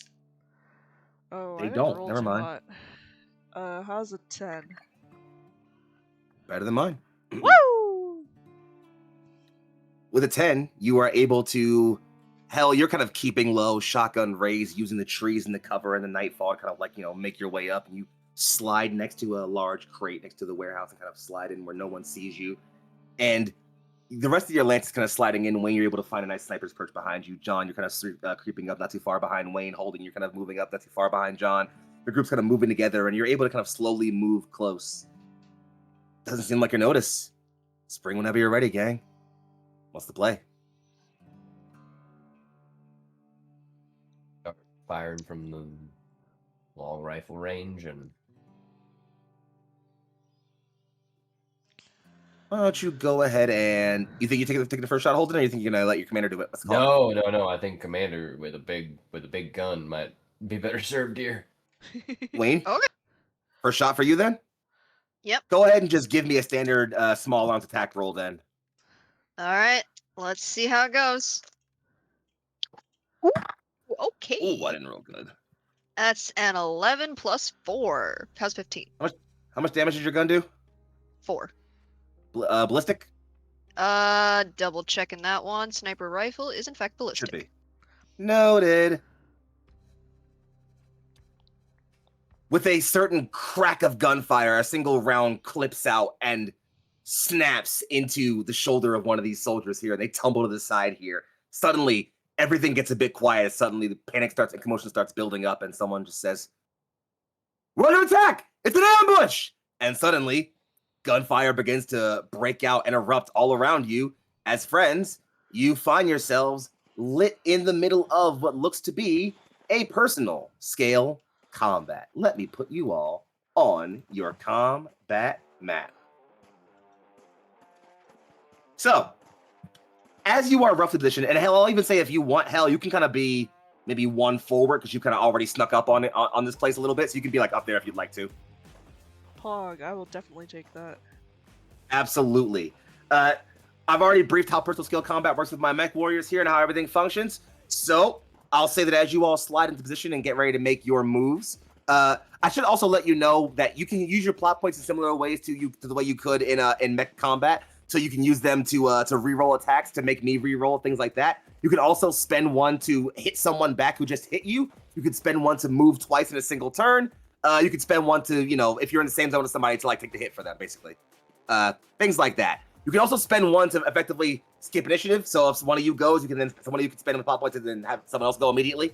So keep that in mind. That said, initiative works very simply. One of you guys goes and then I get to go, basically. And as this firefight breaks out, you see that there are several foot soldiers and what looks to be at least one officer who is at the back with a pistol, who is clearly organizing and trying to yell to folks to get behind cover and to organize themselves. They clearly seem like they're the one in charge. That would be OG back here in the orange, obviously. That said, one of y'all gets to go first. Who's feeling froggy, mercs?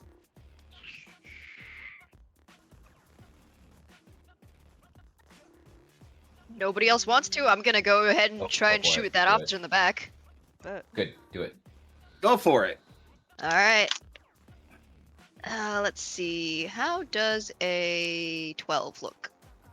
I should have him roll against you, huh? 6. Meets it, beats it. Damn it, you got it. Alright, take 4 ballistic damage. And he does not lower ballistic damage because his armor resists energy. Oh no, he's taking that full damage. That hurts. You clip a shot by him, and the officer ducks low to avoid taking too much damage. And it's just like, oh, I'm being targeted. And it's clearly staying behind cover as best as he can, but he's definitely trying to avoid being hurt. As you do that, I'm going to go ahead and have one of my foot soldiers. I'm going to say this one here that's not too far from you, Hell. It's going to try to take a shot at you. It's going to raise what looks like a rifle, simple ballistic rifle, and try to just take a quick little spraying shot at you. So you can go ahead and roll 2d6 plus your reflex twice. Reflex twice. Awesome. Yes. Looking to be the 12 here. I got a 7 plus 6, which is a 13. 13 beats a 12. Woo! You come around the corner with your shotgun, rifle raises up, and you just immediately shot behind the corner, avoiding a round of bullets that go right by your shoulder. You are perfectly fine. And Goodness. to balance things out, I'm gonna just have one more go to keep things even. John, you're gonna go ahead and have a guy shooting at you. Sounds good. Please roll 2d6 plus your reflex twice. All right. Not a roll. Ooh, neither's mine. What you got? How's a 7? Ooh, you're gonna get hit. And you take Ow. 4 ballistic damage. All right, how does Owie. that work again? Do you have armor that lowers ballistic damage? Yes, -2 So you- ballistic damage. So you would take 2 damage to your armor. Okay. And that's it. 1, 2. All right. And once your armor is all gone, you no longer get that bonus. It's just going to be 4 damage flat to you every time you get hit. Gotcha. All right. That said, it's back over to you guys. Who's up? I could go next. Hell, make it happen. I'm going to spend my movement first to move 1 more, and then I will attack with my pump shotgun. Oh on boy. The defector foot soldier below me. That's a good one to pick. He's one was already hit by Wayne's rifle. That's a good one to pick. Sick. Awesome. So, this is at close range, so I'm just okay. And So you're I'm just flat 2d6 plus your small arms. rolling 2d6 plus small arms. Okay. And keep in mind again, it's double-check a what my total small modifier arms for your is. small arms. So it's gonna be the skill point you have in small arms plus the appropriate skill, which should be reflex. Oh, I didn't roll very good. Okay. 4 plus 5 is 9. 4 plus 5 is 9. Let's see. Is their reflex twice is 6. 6 plus. They did beat you. Let's spend a plot point to reroll. Yeah, I'll spend a plot point. Go ahead and re-roll it. They only beat you with a 10 though, so you only need to roll 1 higher. Let me mark my plot point change before I forget. Okay, that's way better. 7 plus 5 is 12. 12. Hits. Woo! How much damage do you do? 6 ballistic damage. Oof, that gets his armor's gone. Yeah, Damn. that's Good job! that hurts. That hurts bad, Good job. actually. As you come around that corner and he already still has the rifle up, you clack and blow and put a nice solid blast, and you see armor shred and him, fall back onto himself. He clearly, definitely did not take all that to the armor. That hurt pretty bad. And then bullets, Bullets You hurt. know, Bullets hurt. Gun hurt. Bullets, bullets do hurt. Shotgun. All right, let's go with my guy here is going to step up into this covered area to help defend his friends here.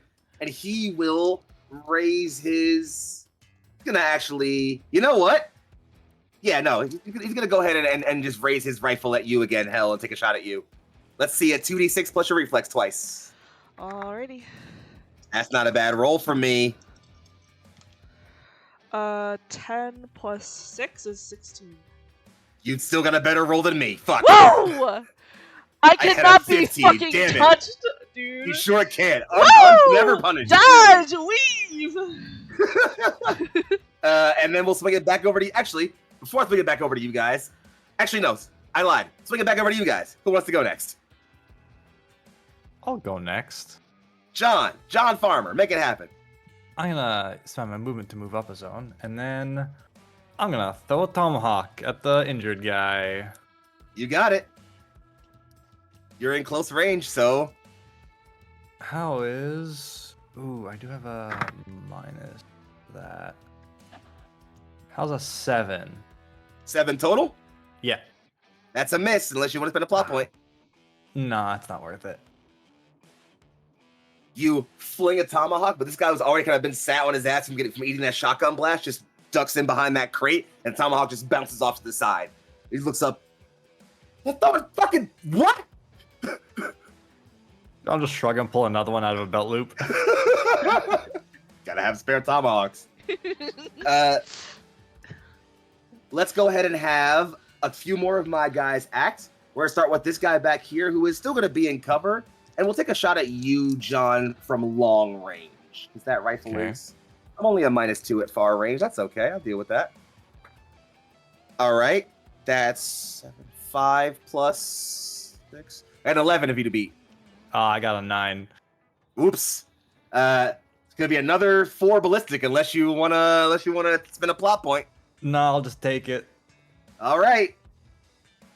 A bullet finally does find a way to kind of like slide through and shear a bit of your armor, but you're able to tuck down and like cover in behind like the side of the building, the warehouse. You're kind of like at the warehouse entrance from where you are, basically.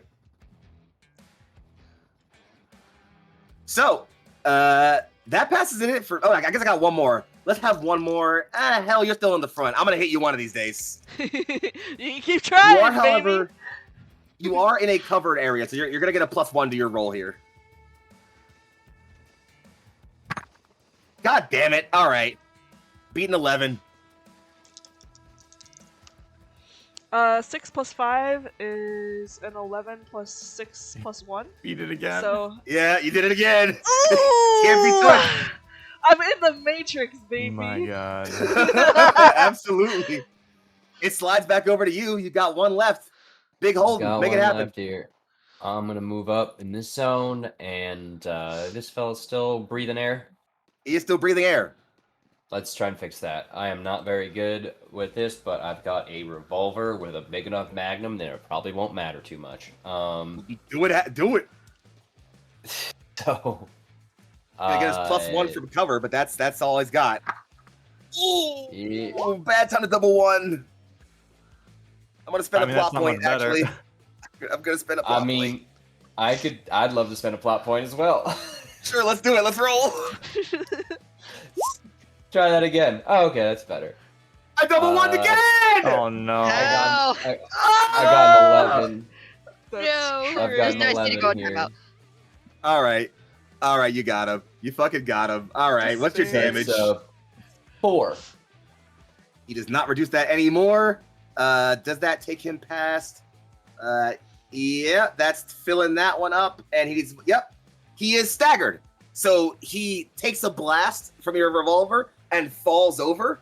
You can see that he is still like sputtering and gasping for air, but he has bullet holes in him. He's clearly not going to be acting or doing anything for the rest of this encounter. All right. If you really want to kill him, you could shoot him again at some point, gang, but he's not a problem, let me tell you. Unless he gets healed, somebody could go heal him, you never know. But So there you go. the only person left to act is the officer, who's gonna slide up to here to be in some cover, like so, and is gonna go ahead and let's see, what's he got weapon-wise? Nothing. Oh, actually, yo, hold on, this is cool as shit. I didn't even realize that. Oh no. He's gonna raise a pistol. It looks like it. And he's gonna take a shot at. You know what? Let's go with that sniper back there. Shot at him actually. Wayne taking a shot, and guess what? Even though it's a pistol, he has OK at every range bracket. Do you want to know why? It's a laser pistol. Uh-oh. Okay. So you're getting shot at with a laser Me pistol. with the laser pistol. 'cause Okay. I guess we're beating. Try and beat a 12. Let's see. A 12 total. 12 total. I do in fact beat that. Ouch. You're gonna take. It's only 3 damage. Ouch. Now remember, it goes to your armor first, and if you have any armor that lowers energy damage, it would lower it by that much. Yeah, I've got a flak jacket, so not doing anything for that. Well, it's the damage still goes to your flak jacket. It just doesn't get reduced at all. Yeah. Oh, it doesn't reduce it at all. Yeah. So you just take the full 3 damage to your armor. That's all. Yep. As you might even kind of like raise an eyebrow a bit, Wayne, as laser pistols, while they're not like completely lost tech, they are definitely not easy to get your hands on in this day and age. That's all I've got for my guys, and you've all gone. But at the end of the round, you'll see that from the side, someone appears to like smash open a bit of a gantry on the side of a container and like start running down. If anybody wants to, I'll take a perception roll to see what's going on here. I will absolutely roll. I'll give you a perception roll. I have a question. Is my sixth sense +1 to perception checks to avoid surprise and ambush applicable here? Absolutely. Wahoo! Yay. I got a 9. Oh, I rolled terribly. Fuck. That's a 3 + 3 is 6. Anybody else rolling? Your boy is not perceiving. Too busy dodging bullets. Yeah. I mean, Apparently, it's yeah. good, but like I ain't got perception. You can just roll with like the. Well, I with do the have stat perception, twice. but like so that's a 7 + 3 is a 10. Okay. Anybody else? I'll do a perception check. Yeah. What you got? What do I got? Perception Oh, you rolled the is same it's as with me, my, except 6 and 1. with my eyes. Mm-hmm. 12. 12. What you needed, Holden. So you all see this person come running over with a pistol in hand, already kind of like letting off shots as they're running. They're dressed a bit differently, much more sparingly clothed than the other soldiers. They don't have full flak armor, just have kind of like a vest and like some pants on, and they're clearly covered in sweat as they're running over. Holden, you can kind of tell as you're looking from like the angle of where they came out of, the like container they came out of, and how they're running down. And as you're looking at like the vest they're wearing on, you're thinking like, oh, that's a cooling vest. That's a mech warrior. As someone clearly runs over towards where the officer is and slides into cover next to them and just, Cap, Sarge, I'm here. I've got you. Sykes, you idiot. What are you doing? Not letting you die. That's what I'm doing.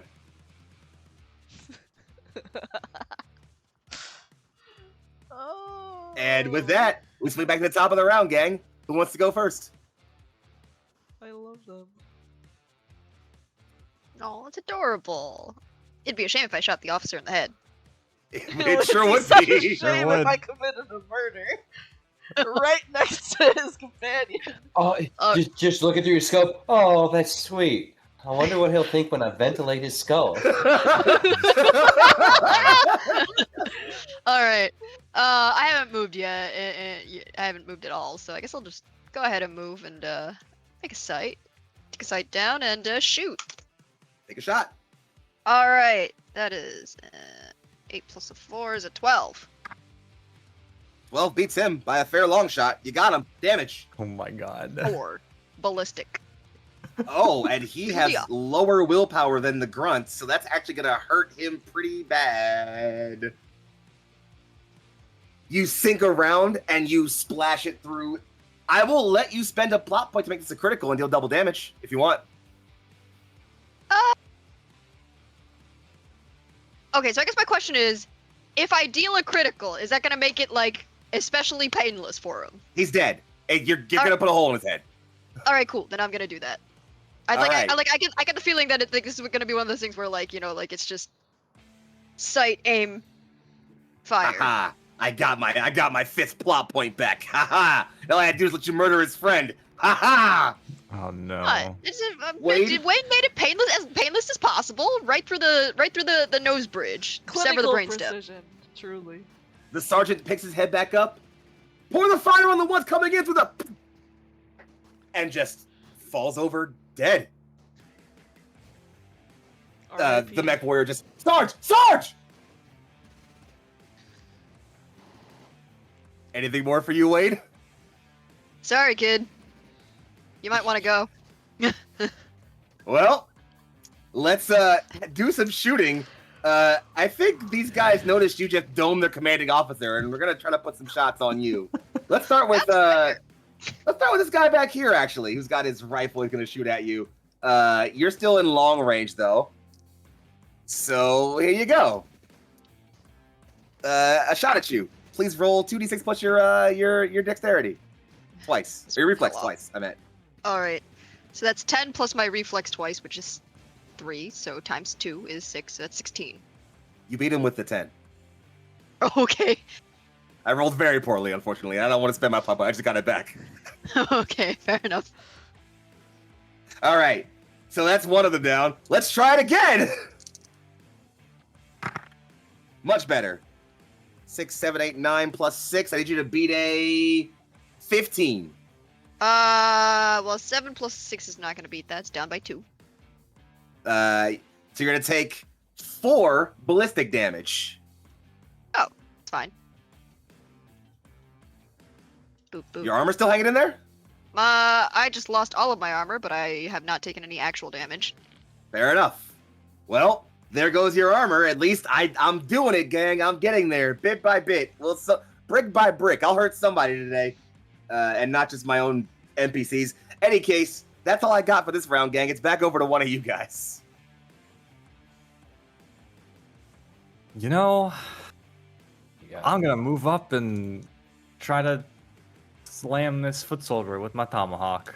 Tomahawk you a guy, absolutely. Yeah. Tomahawk chop. How is an 8? I did roll double 6s. I have to let you know that. Well, So shit. it's gonna be you need to beat an 18 is what you need to beat. That's not happening. You wanna reroll with a plot point? Nope, because I got no bonuses. So. All right. Well, then unfortunately, you don't get anything, babe. You come swinging around with the tomahawk, you slide, he just swings back, wide-eyed and amazed that someone is coming swinging at him with a fucking tomahawk in the middle of this gunfight. Back over to me then. Yeah. I Well- guess so, yeah. He's gonna come back at you with his own martial arts. Uh-oh. Hiya! Oh, I double won it. Fucking plot point. Much better. 9 plus 6. 15. Damn, 15. I got a 12. You're gonna take 3 fatigue damage. Ooh, Not how do the I mark fatigue that? That's gonna be on your other. You see the two This- trackers? One's physical, one's Yeah. fatigue. So it's a separate. So you now have a separate minus tracker. 1 to your rolls, I guess. Okay. All right. Yeah. Yeah. Remember that if you're if a track fills up, it does apply a -1 to your rolls, and that stacks up Alright. for each level that fills. -1 then. So yeah, you come around, swing the tomahawk, it misses. You can't get it out in the backswing, and he just crack right in the side of your face as hard as he can, and you just reel back a bit, a little bit blurry, but you're otherwise okay. Maybe a bloody nose slightly. Well, Sock the shit out of you. apparently, yeah. And his friend, meanwhile, is going to be trying to. I think he's going to stay in cover, see if he can take a shot at Hell. Let's see if he can take a shot. Hell, you are still in the zone that grants cover, but he's also in the zone, so he's going to negate that cover bonus for you. Okay, so it'll be neutral. Just a flat roll. And I think the rifle is okay at this range. It is, in fact, okay at this range. Not a bad roll. I got a 9 plus 6. You got to beat me a 15. I have a 6 plus 5, which is 11 plus 6 for my. And 11 plus your 6. You're good. God damn it. All right, fine. You're fine. God damn it. You're so hard to hit. You just least they, one of they us swing is. a rifle towards you, and it just. I'm a slippery Fucking snake, baby. Nope. All right, it's back over to you fuckers. Let's make it happen. I want to take a shot at somebody. it. I'm gonna try and shoot the one, this last one in the zone here. You got it. Okay. Oh boy. Oh, 2 6s for you. All right, I'll let you double your damage from that one since it's a crit, and you definitely pass his roll. Yeah. What's your damage? 4, so 8. 8 ballistic. He'll lower that by 2 because of his armor, but that's still gonna get rid of all of his armor. I used the wrong tool. Whoops, my bad. Sorry about that.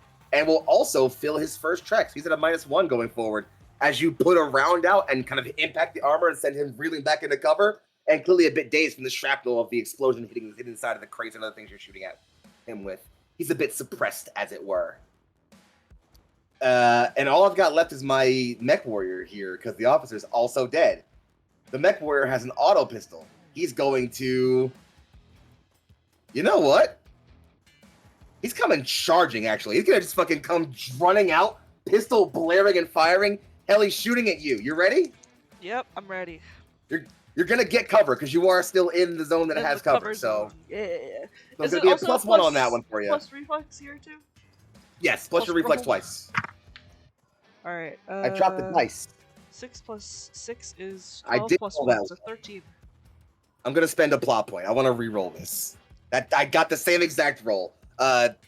6 plus 6 is 12. You beat me by 1. You don't get hit again. That's just fucking... I can't hit you today. It can't happen. I can't hit you today. Slippery. Oh. Then I Alright. think that's going to be it for him, and that's it for my turn. So it's just you left? Yeah, so I will shoot at the defector foot soldier to the like the This guy here? the 2 o'clock, the 1 o'clock, yeah, that one. You got it. Shoot him up. So I'm gonna shoot with my shotgun. 6 plus small arms is 5, so 11. 6 plus 7? 6 plus 5 is 11. Oh, 11 total. 11. He beat you by 1. Understandable. You know, plot point it? Nah. Damn. All right.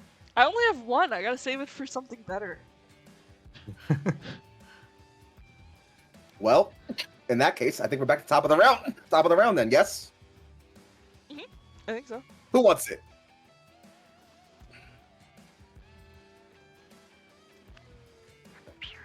Well, I guess I'll go again.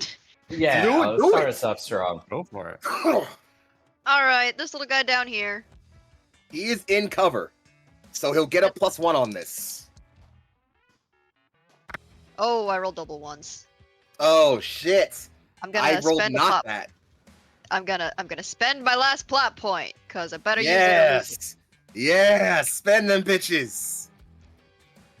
it. 0. I have a big fat goose egg. What you got for me on the roll? 14. Yeah, you got him. All right, take another 4 ballistic damage. Has that guy been hit already? No, he is not. That's his first time getting hit today. So that's gonna chunk through a good chunk of his armor. Actually, all of his armor. They don't have very good armor. Turns out, the defector militia is not really the most well-equipped military force on the planet. It turns out, actually, it's a bit rough out here for them. Understandable. With what pay? Exactly. Anything else you want to do there, Wayne? Moving, shooting, or you already shot? You want to move or do anything else? If I move, I'd move backwards, but I'm just gonna plant my ass here, I guess. All right, You know, let's go ahead and fuck resolve out. them shooting back at you then, huh? I've got how many guys left? 1, 2, 3, 4. I've got 5 guys left. Damn, they're dying fast. Okay, cool. I'm gonna shoot back at you. Let's see. That's a 6, 7, 8 plus 6 for 14. 17. Damn it! Not the most well-trained military force on the planet. Okay, we can't afford drills. That's way too much. All right. Let's go ahead and resolve my guy martial arting John still.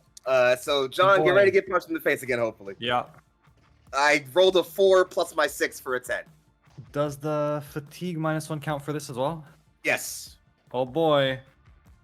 I got a 10. Beats it, you son of a bitch. I'll give it to you. This time, you're able to see the punch coming, and you step back and weave from it. It's back over to you guys. I'll go shoot at that guy again. You got it. Cool. Oh, what is math? 4 plus 5 is 9? Not too hard. 9 total? Yeah. He didn't roll well. He rolled double ones, and I'm not going to plot point that. Fuck yeah. Alright, got that's 6 ballistic damage then. And that guy has already had his armor reduced and removed. He Yarr. is not. I'll give you the same offer I gave Wayne. 1 plot point to make it a crit. Is that worth? Is it worth?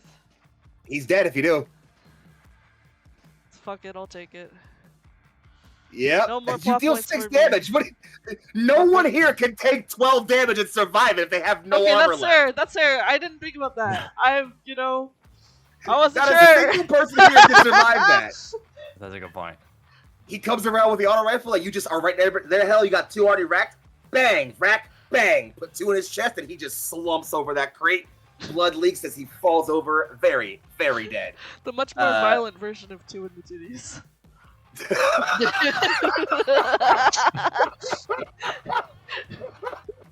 So it's a lot of 2s. Oh, fuck. Oh, God, that's hilarious.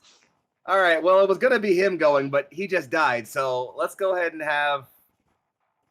I guess I got to go have this guy over here go. He's going to... You know what, hell? Someone is going to hit you. It's going to happen. It's going to happen. It's going to happen. It's going to happen. Do your damnedest. Actually, you know what? I lied. I'm going for Holden this time. I haven't shot you yet either. And you know what? I did that. Oh. I avoided shooting you for most of the mech combat. We're changing that today. I'm hitting you. I'm hitting you today, Holden. Not Give my me 2d6 grandpa. plus your reflex twice. Add another +1 from the cover. Okay. Oh, that's a very low roll. Not my grandpa. Plus reflex. No. You're Not looking to beat a 8 plus 6. You're looking to beat a 14. 6, that's no. You're gonna take 4 ballistic damage. Okay. I've got it comes down from my pips, yeah? Yes, from your armor first. Yes. Yeah. Knocked off 3 with a -1 from ballistics weapons on the concealed flak armor. Nice. Boy. Oh boy. Back to y'all, mech warriors. This is why I don't like shooting things in person. Yeah, not so fun when you're not in your 13 fucking meter tall death machines, is it? It just makes it much more easy. Yeah, I guess you, I don't know, you meanwhile, can't I've been- really death from above like this, huh, boss? Not without a lot of I effort. I don't know how to shoot these things with my regular fingers. With your regular I- fingers, yo. I have That sounds no crazy. skill in regular in personal You put combat. fucking 13 points into fucking piloting and gunnery. I am a fantastic mech pilot. I should never be outside of my mech. Consummate mercenary. I know what the fuck I'm here for, alright? Yeah. Well, who wants to go? We back at the top of the round, or somebody's? No. No, we still got John and Holden both haven't gone. I haven't shot, I yeah. guess I'll try to tomahawk the foot soldier that's been beating me up. Tomahawk chop. Tomahawk chop. Do it. How is? Oh, I fucked that roll up. How's a 7? You beat him, funnily enough. Hey, that's gonna be 3 damage. Which one is that again? No, that's the stagger one. He's dead. The officer's dead. It's that guy. Okay, cool. Got it. Damage type? It's just a tomahawk. I don't know. It's just It regular. doesn't say. It's probably not ballistic, right? So it's It's a melee. not a ballistic weapon. So yeah, no, Oh, yeah, it just goes to it just goes to him then. Ouch. All right, well, you filled his first track of his physical condition monitor, and almost his second. Cool. So he'll be at a. He already tried to punch you back this round. Never mind. Yeah, here So all I got left is my mech warrior, right? Who's gonna charge in and keep firing that pistol at you? Hell, here it comes. He's now in your zone, so you won't get your +1 to cover. Aha! That's a good roll. Need you to beat a 16.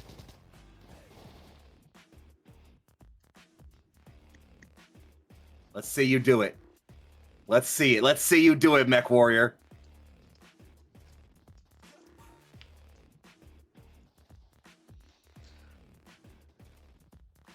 Hold on, let me math. 6 plus 6?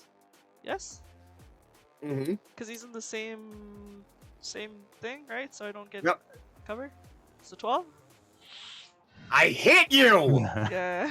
It finally happened. You're gonna take 4 ballistic damage Okay. as he starts putting some pistol rounds at you and charging up, screaming, very angry at you. You got Since your me. friend You shot got his boss in the head. That did happen. That was me, actually. Well, listen, you know what? Somebody did it. He's mad about it regardless. That's all I got, gang. Holden, it's over to you. Hey, that looks like a mech pilot with an unscooped skull. Let's see what this pistol can change about that. Unscooped skull. All right. Unscooped is crazy. Yeah, that's, Honestly. you know, this guy, let me tell you, this guy looks like he needs a new hole in their skull. Ouch. All right, you gotta beat a 12. Reflex-wise, I got an 11? Unless I'm getting any other bonuses. Nope. Because it's just plus reflex Yeah, once. It's supposed to, yeah. Well, it's gonna be plus your small arms bonus. Yeah, but like, you've seen my sheet? It That's points true. me on the sheet where it says small arms on there. Oh yeah, that is your reflex twice, but he gets a bonus. Oh, okay. Then it's 13.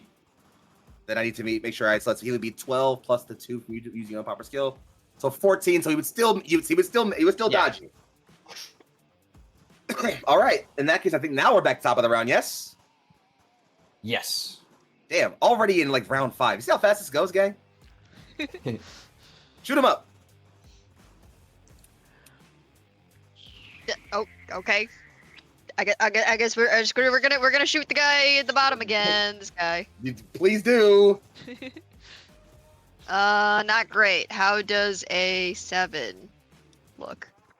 Oh, he beat you. Look at that. Yeah, I rolled a 1 and a 2. Oof. Ouch. Pain.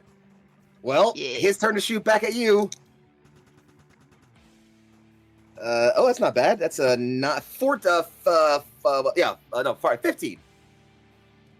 Let's see. That's a 14. So I guess I'm getting hit. Cries. 4 ballistic. Ouch. Physical damage. 1, 2, 3. I also ignore the first wound modifier on both damage tracks, though. Oh, right, because of your toughness. Yep. Because you're tough as hell. So yeah, a bullet kind of grazes you in the shoulder, and you're just like shrugging through it. No big deal. All good. And that's all he's Wait, got. Back over to you Does guys. ignore mean I just like remove 1 tick or what? Well, no, you just don't suffer the -1. Ah, okay. Back over to y'all. Who wants it? I guess I'll take a swing at the foot soldier next to me again. Make it happen. How? Oh, that's a little That's better. not a How's good a roll. 10? You got him. Nice. That's another What's that? 3 damage. 3 damage. I'll give you the same offer as everybody else. Another one for plus 1 plot point for a critical. I'll save. I'll It hold won't on to my kill plot him. point. Okay, fair enough. All right, I'll let you have. All right. Let's have him punch you back now. He's gonna martial arts you. Not the martial Okay, arts. that's not bad. That's 8 plus my 6 for a total of 14. That beats my 10. You're gonna take another 3 fatigue damage. Ouch. I'm in the -2 territory. Oh, He's fucking brings it, kind of getting it. You swing the tomahawk, you cut into him a little bit. He grabs your arm, comes in, and just smacks you across the head again. He's getting in real close, trying to brawl it out with you. He's ferocious with it. Back over to y'all.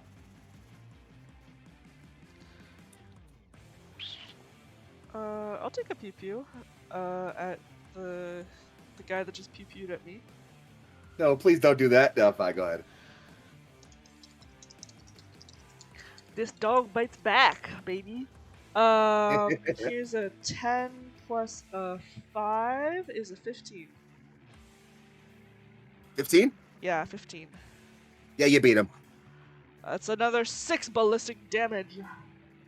You'll strike his armor and get through his first 2 tracks. Awesome. I love that. As you finally put a round out, and it does send him spiraling and spinning to the side somewhat.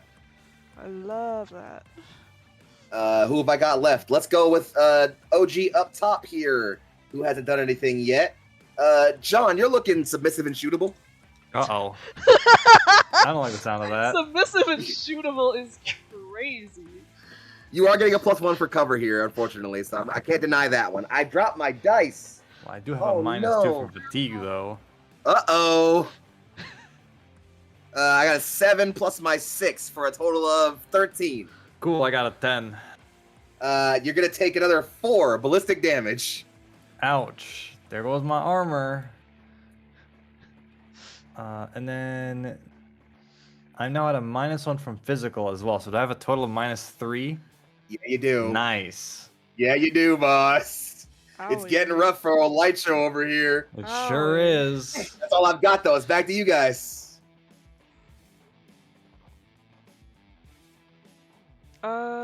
Is it Arch? Yeah, I'll try to give this neck pilot a calm and supportive lesson a second time about please don't dodge my shots. Sure.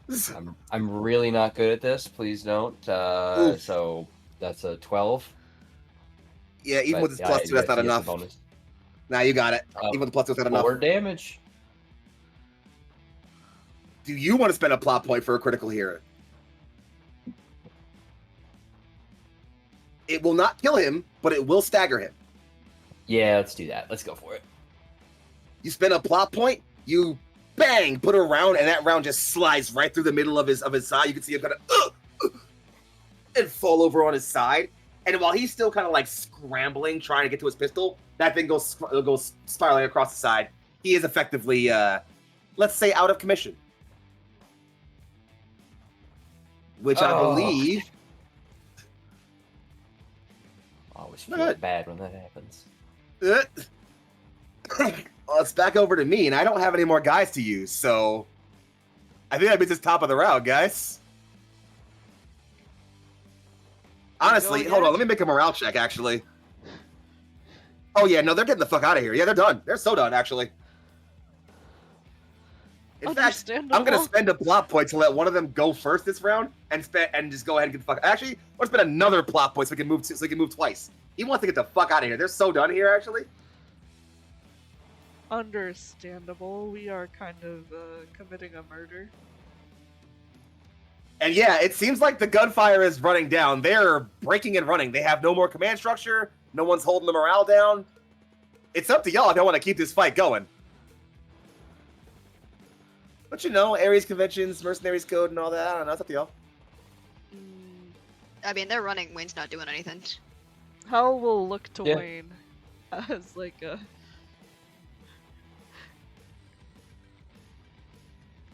We go.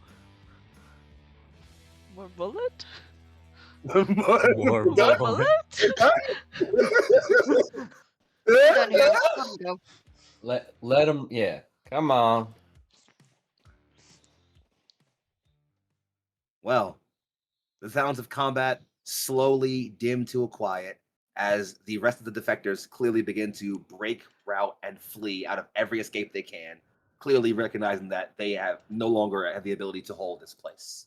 And with that, the scene falls mostly quiet, save that you can still hear that mech warrior on the ground groaning in pain. Just, oh, you bastards! I Ooh. mean, I got a med kit. If you want, I can patch him up and let him go. Oh. First off, hey kid, you understand this is a job, right? Fuck you! Okay, that's easy to say with the gaping chest wound, but you know, when this is all done, you know this isn't personal, right? I don't have any problems with your sarge and what remains of their skull. I will give you time to mourn, but I need to know before I let my LT before I step away and make sure, you know, you don't have any additional holes. You're not going to take this personally, right? I don't do personal vendetta. He is just glaring at you. And I think, yeah, he's just glaring at you if you're gonna, like, you know, like, he's clearly not doesn't have the strength to like swing at you or fight or anything. You wager even screaming at this point is probably more energy than he has right now. He's just glaring at you. All right, and Wayne's literally gonna shoulder past Holden and just start patching up this kid. Go ahead and give me a medical roll. What should I roll for that? I would assume it's gonna be what's there isn't like med tech a skill, or am I? Maybe? Can I go with survival? I'll let survival. I'll let survival right here. It's gonna be a harder check than if it wasn't, but I'll let survival roll here. All right. I have a meta pack as well, if that would help with the roll. I mean, I got a med kit, so. Oh, okay, true. I'll say you could both chip in so to add a cumulative +2 to that roll. But Okay. sick. So I have 10 on the dice, so I guess that's. I don't know if I add anything else to that. Oh wait, no. You add your survival. Plus 5, so that's 15 plus another 2, I guess. Plus the 2 for 17 total. 17 gets it. You takes a bit because he's still kind of like squirming, but like once he recognizes that you are trying to patch him up, he clearly stops fighting and just kind of like, again, death glare, teeth bare, clearly still very angry with all of you, but clearly recognizing that you are saving his life and thus is not going to fight back as you're able to find the wound, apply enough pressure, throw on some sin skin and a bit of healing salve. It's a messy field work. Like you're gonna, I know you talked about like just letting him go. If you just leave him here or like go like, hey kid, run off, he's not gonna make it. That wound will reopen and he will bleed out. If you want him to live, you're probably gonna need to get him back to your medical officer. Yeah. All right, kid. Got 2 choices for you.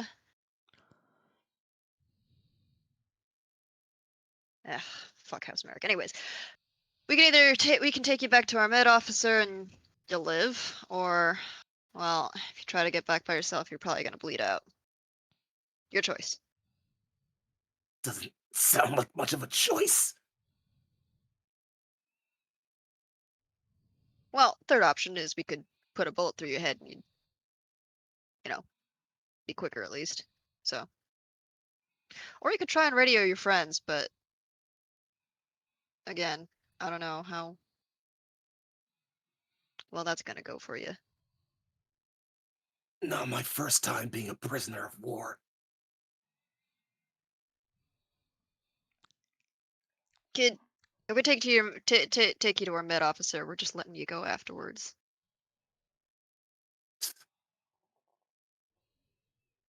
He's clearly not believing you, but isn't going to say anything more. And at this point, Hell, you and Wayne are both close enough and working with him enough that you can see that under the cooling vest, he does have slung what looks like a pair of a set of dog tags on which you can see is listed a name.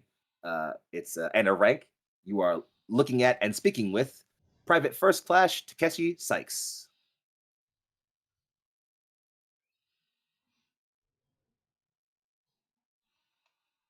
I see.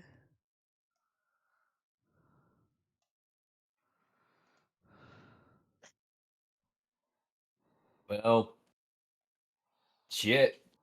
I'm not much for holding prisoners, but you can have a talk with our head of operations and make up your mind.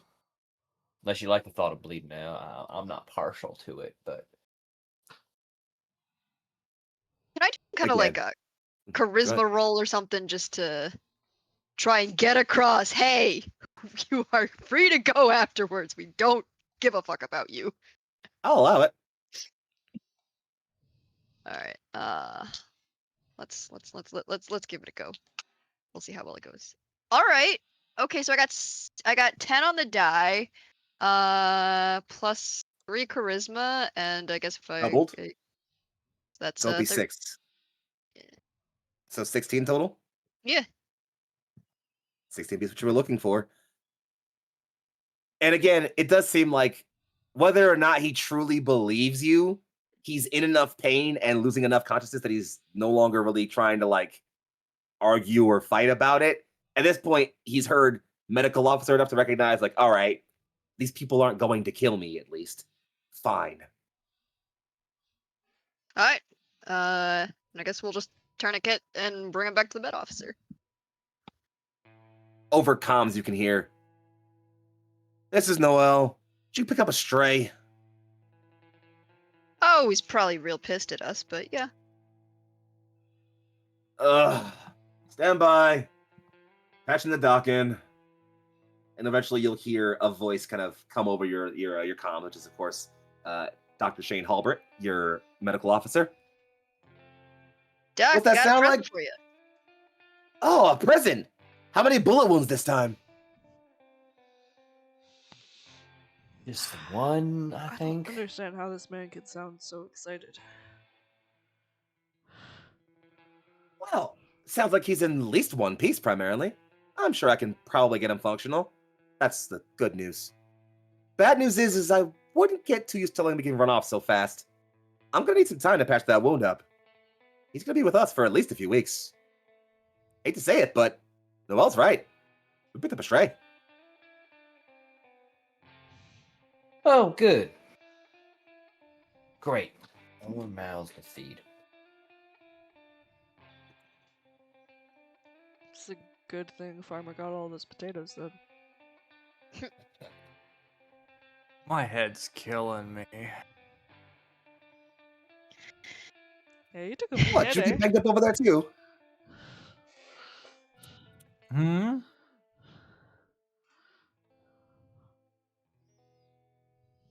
All right, I'll get my concussion kit. You all start making your way back towards Hanbridge. I'll meet you out on the road. Anybody see where my tomahawk went? Mm,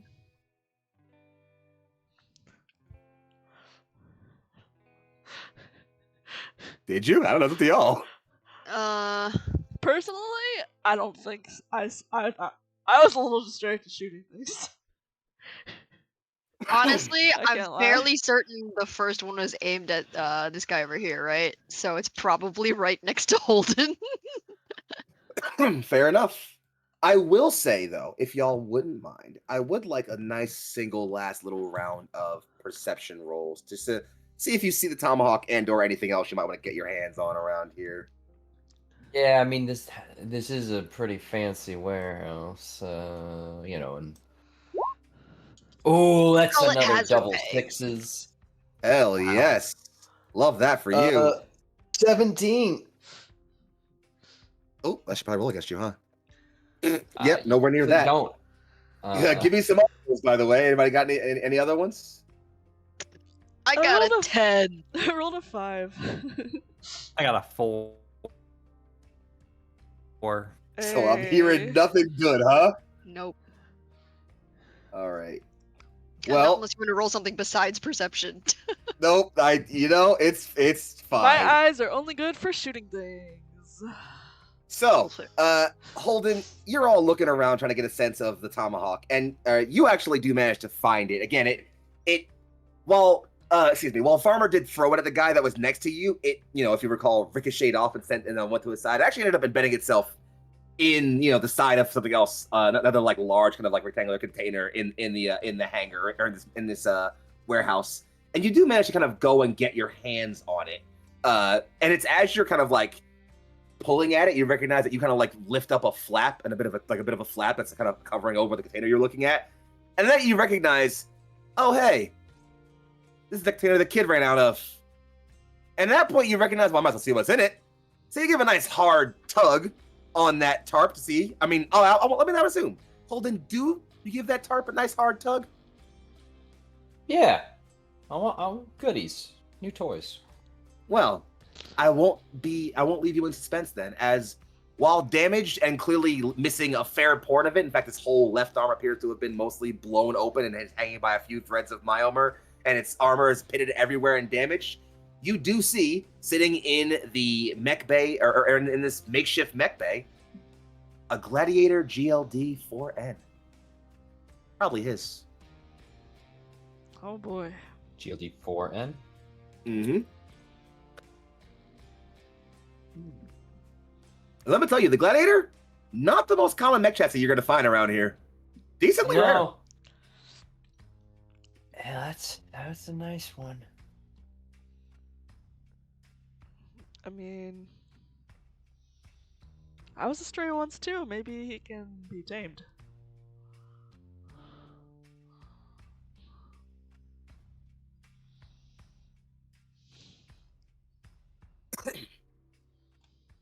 I'm raising an eyebrow at you, and I'm not saying anything.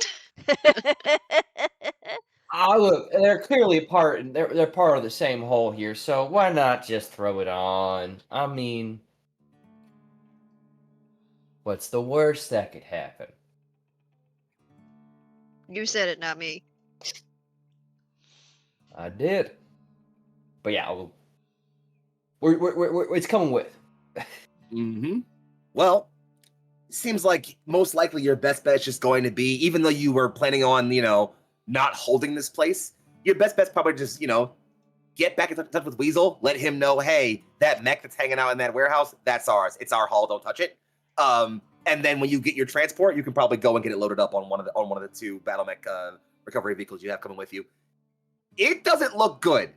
It's gonna need a lot of time before it's even like worth selling to anyone besides a scrapyard. If you're going to sell it or anything like that, if you're going to use this thing, yeah, it's gonna need a little bit.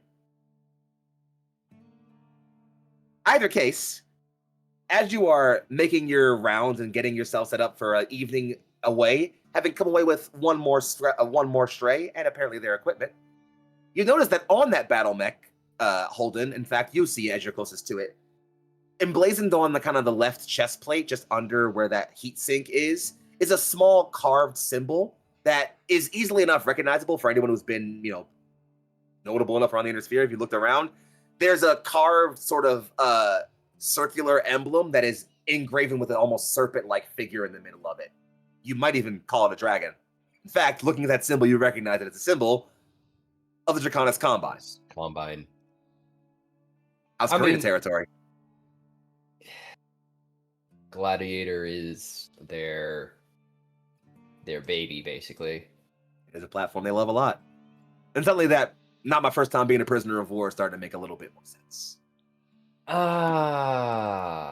right. Well, Maybe it's less of a kid than we thought.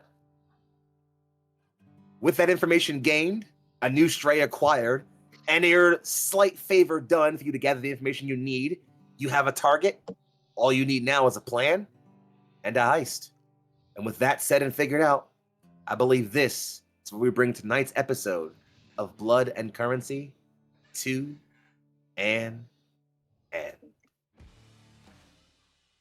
Friends, I want to thank you for coming and jamming out with us for a lovely session. I have an incredible group of mercs here with me who did some damn good shooting today, and I'm going to have them tell you who they are, who they played, and where they can be found on the internet. Let's start with, of course, the one and only Turk Accented.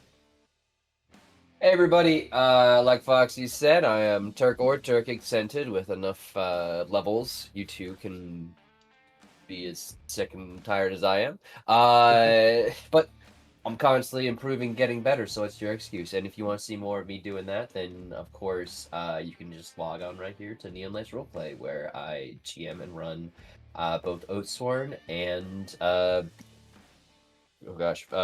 Features of Divinity. Sorry, I have a dog with the need to get attention from me, so I'll figure what that is in a second. But in the meantime, yeah, keep it locked here on Neon Lights Roleplay, and keep supporting the people you see on your screen here.